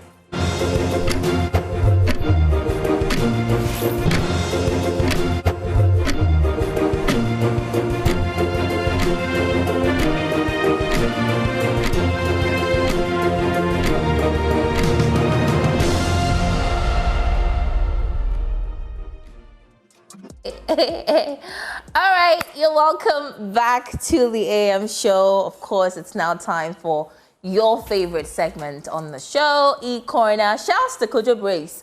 Always so dramatic with the shouts he gives me, but yeah, it's like an extra pump for me as well. So yeah, shouts to you, Kojo, for holding the, serious sides of the show together. Anywho, shouts also to my director, Yao, who is back from his long leave. He thought he was not going to come back. Well, he's back in his seat. And so, yeah, I'm sure you must have realized that recurring, montage thing I told you about. Yeah, definitely. That's his signature with the show. Anyway, we've got loads of tea to serve. Are you ready to sip? Take a seat. I'll be right back. You're welcome back to the show with me, Noella Karen Yali. How many of you know the song by Rihanna? We found love in a hopeless place. Hey, we found love in a hopeless. Yeah, and I'm going to give you that context. There's a context to the song. Two individuals in the year 2017 met up in a club, in a hopeless place, like a club. Because normally, people that go to club, there's this stereotype against them. You're serious, I've on sound for and everything, yeah. So yeah, Mr. Easy, I'm talking about Mr. Easy. I don't know whether to claim him as Ghanaian, but yeah, for those of you who don't know him, that's him. He's a musician, and he's a Nigerian musician, but he stayed here for like the longest of time. He schooled here, and his music career actually popped off right here in Ghana. And so it's right for me to claim him as Ghanaian as well. So he was friends with billionaire Femi Otedole's daughter, Kapi. And if you follow that family on social media, you would know that Kapi is a DJ. All right, she's a jack of all trades. I know she's done some music, she's done DJing, now she's in school. And so she's transitioning into something, maybe governance, politics, you never know. So Mr. Easy was friends with Kapi. Kapi has a sister called Temi. She is like the very quiet, fashion forward. You don't see her coming, but she's there. Very, very, different. And so I guess Kapi was playing at a Tate Club in London and invited Mr. Easy to come see her. And he did and met Temi, that's sister to Kapi. And I guess one thing led to another, and they found love, and they started dating. They dated for a good 8 years. Just last 3 years, they got engaged. And ladies and gentlemen, over the last 3 months, they tied the knot finally, and the wedding has been described as the wedding of the century. I don't know about that. Maybe the wedding of our era, I can understand, but century, they are nodding. But anyway, and it's because of how unique and uniquely different their wedding was. So let me give you details. So they got married in 3 different ceremonies. And in between these 3 ceremonies, there were, little events. So if you should really count everything together, I'm sure you'd get something close to 8 or 9 events that they had with the wedding alone. But they started with a court wedding. I want, director, can we have pictures of the court wedding, not the video, the pictures first. I particularly want to talk about her fashion sense, but anyway, it's fine. What you're seeing on your screens is excerpts of their court wedding, which they had in Monaco, okay? That's one of the destinations. So it was a destination wedding. And a lot of people have praised Temi for how uniquely different she dressed. Because when it comes to weddings, we are used to the chantilly lace, which I'm rocking one today, by the way. We're used to the glitter, the laces, the very transparent laces. We're used to the big vavavoom kind of designs with crystals and all beadings and what have you. But she decided to really take it very, very, very minimal. But it's like it's silent, but you hear it, you see it. And so that is, like I said, videos of their court wedding. And then they had their traditional wedding. Can we see pictures first of the traditional wedding? So that's it. Very, very beautiful agbada, Mr. Easy himself, and that's Temi Otedola. Beautifully, beautifully designed outfit. You know what? Let me stop talking and give you excerpts. Of course, that's King Promise. King Promise was one of Mr. Easy's best men, I should say. So let's take a look and a listen to excerpts of how that traditional wedding went. It was quite a party. And they had it in Dubai, actually. So let's take a listen.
Think and fire extinguish. Light to light, give me lighter. Chevy, we on fire. Kenny big deal, Kenny big deal, Kenny big deal, Kenny big deal. Chevy, we on fire. Kenny big deal, Kenny big deal, Kenny big deal, Kenny big deal, Kenny big deal, Kenny big light to light, give me lighter. Chevy, we on fire. Oh, Kenny big deal. You know, there's a Chi adage, just some saying we say in Chi that, and yes, Kenya feni premeni. Says Kenya way, you also see a premeni.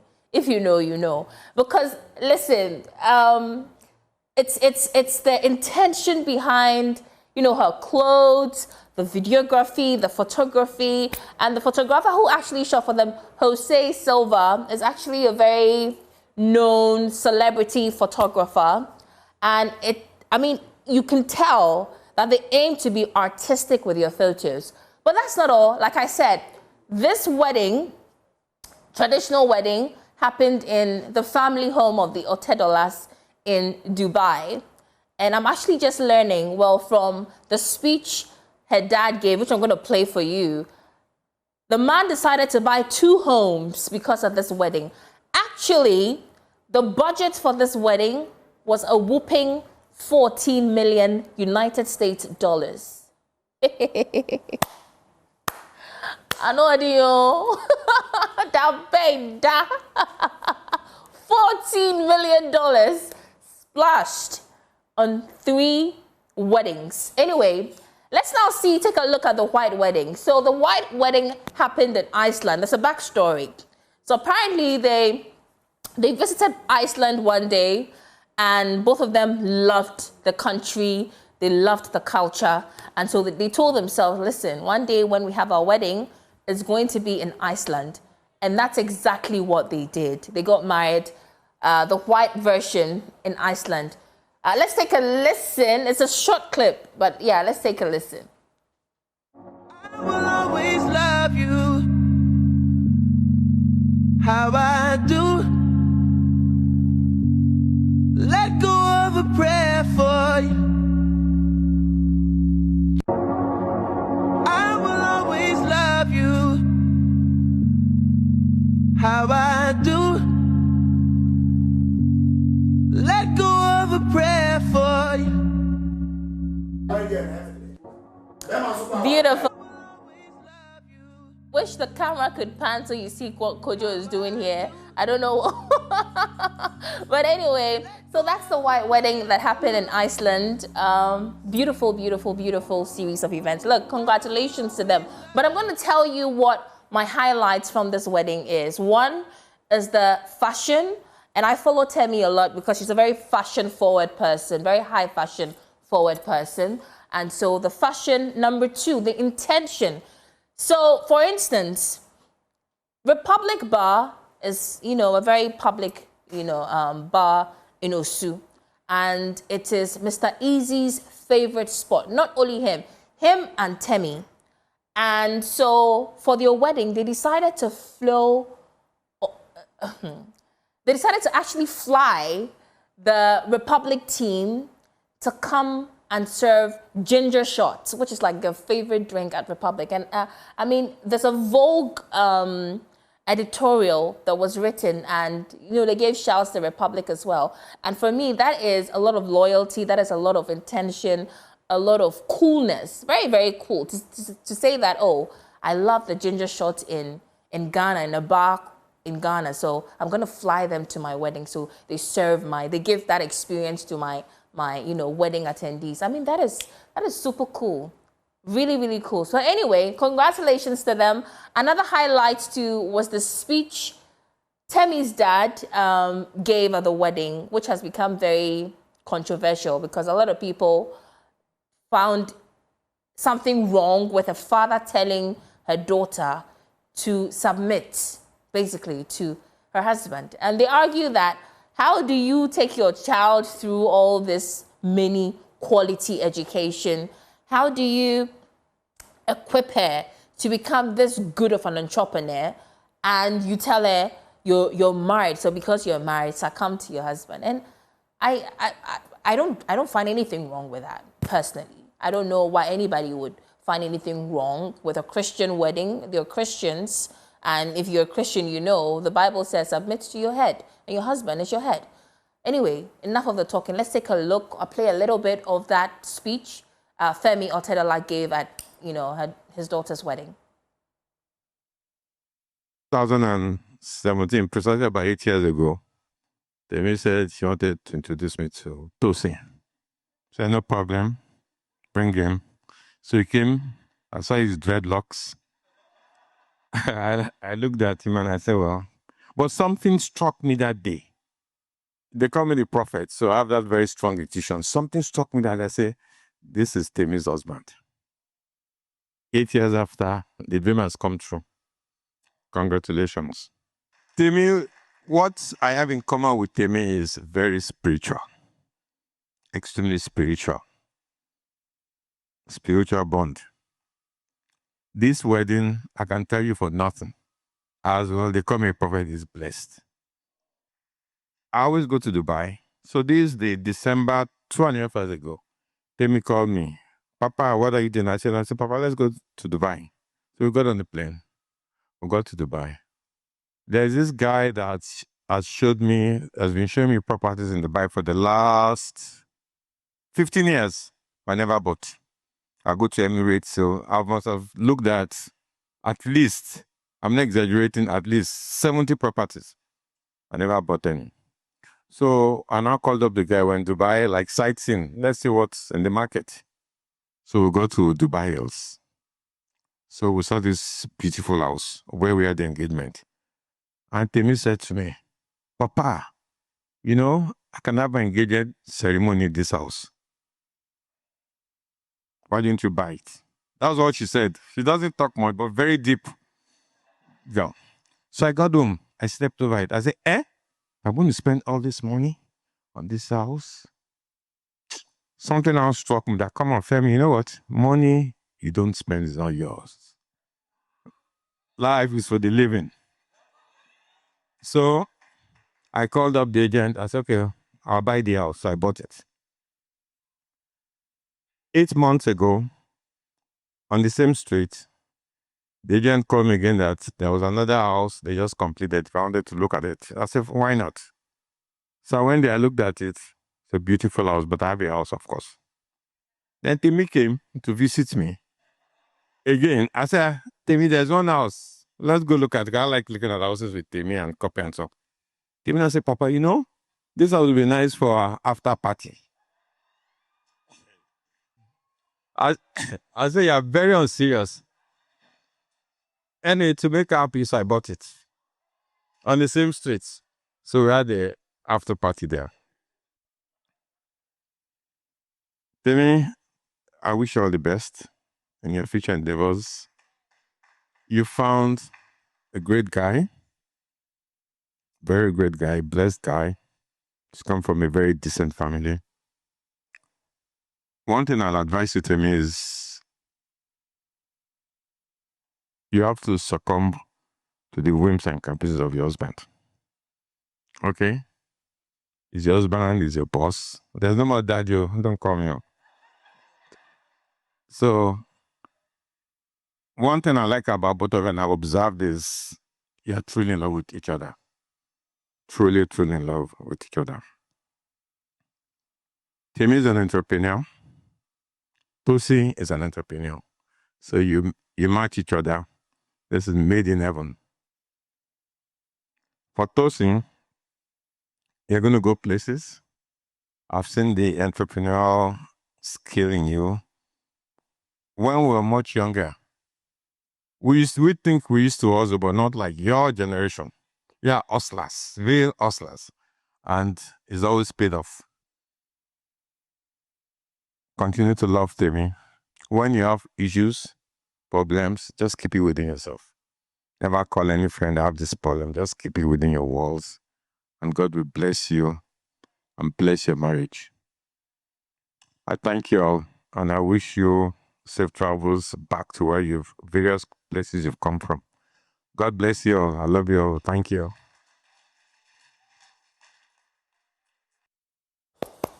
Oh, was I on screen? Anyway, so, I mean, that was a beautiful speech. It was actually 8 minutes long. He started by appreciating his own wife, Nana. I wonder if she's Ghanaian. Talked about how Nana has tolerated him and his bad behavior and everything. And so it was on that heels that he decided to advise, his daughter to succumb to the whims and caprices of her husband. Because what's wrong with that? Right? And the camera guys that were here, they were having conversations. So marriage is not easy. Hey, it will be easy for us in Jesus' name. Anyway, so that's it for Love is Easy. I'm so excited for Mr. Easy. I think he's one lucky guy and very hardworking as well. I'm not going to just attach this whole thing to luck, like people are saying on social media. But again, he's lucky, to be very honest. He's very lucky to have found a beautiful entrepreneurial lady like Temi. Anywho, congratulations to them again, and that's it. Let's move away from that and talk about Segun Arinze. He is a brilliant, legendary theatre arts person, actor, I should say. And he's in Ghana. I mean, I think months ago I had a conversation with him right here on the show. But he's in Ghana, and he's in Ghana for quite a number of reasons. He was at the Hit Studio yesterday, had a very, very insightful conversation with the Hit team. I loved that conversation. They talked about everything and anything. One of the things that he talked about, and I'm very careful about this subject because I do not want to incite whatever. For some time now, we've been having conversations about the brazen way our Nigerian counterparts here, who live with us here in Ghana, do things that sort of, a lot of people find it disrespectful and not honoring enough for somebody who have come from your home to join us here. Obviously, so when you go to Rome, you do what the Romans do, right? And a lot of our people have been complaining. They say they come, they do business, they try to take over certain businesses and all of that. The Ghanaians are not having it. Like I said, I want to be very, very careful and constructive with how I treat the story because things like this, you never know. So basically, they asked them about what's going on here, the conversations around certain Igwe or Igbo man wanting to be a king here in Ghana, blah, blah. What do you make of this whole conversations going on about your brothers here doing things that we find disrespectful? And he was very bold with his submission. Very, very bold. Take a listen. You're talking about the negative effects of what Nigerians come to do. Okay. That I won't support. You know me, I won't support that. I don't believe that you come into somebody's country and try to be stupid. You respect the traditions, you respect the culture, you respect everything they stand for because they are your host, and so you must comport yourself in the best way possible. Except, of course, the few Chinese people I know that are coming to Nigeria and do a lot of do nonsense. But you see, when you're in somebody's country, the onus lies on you to respect the sanctity of that country, the sovereignty. I heard something, was it last month, about a Nigerian who wants to become an Igwe. Yes, the story is the Igbo king. Yeah, you want to come and be Igwe in Ghana. Yeah. You leave your hometown in Imo, Anambra, Abia, Rivers. You are not Igwe there. You come to Ghana to come and be Igwe. If I was around, I would not hammer for take hammer and head in the mad. No, it's stupid. I would have had that conversation this morning with somebody. You don't do that. Come to somebody's hometown and people can't say you want to be Igwe. How would you feel if a Ghanaian comes and goes straight to your Igwe's palace and sits on the chair and says, I'm the new Igwe?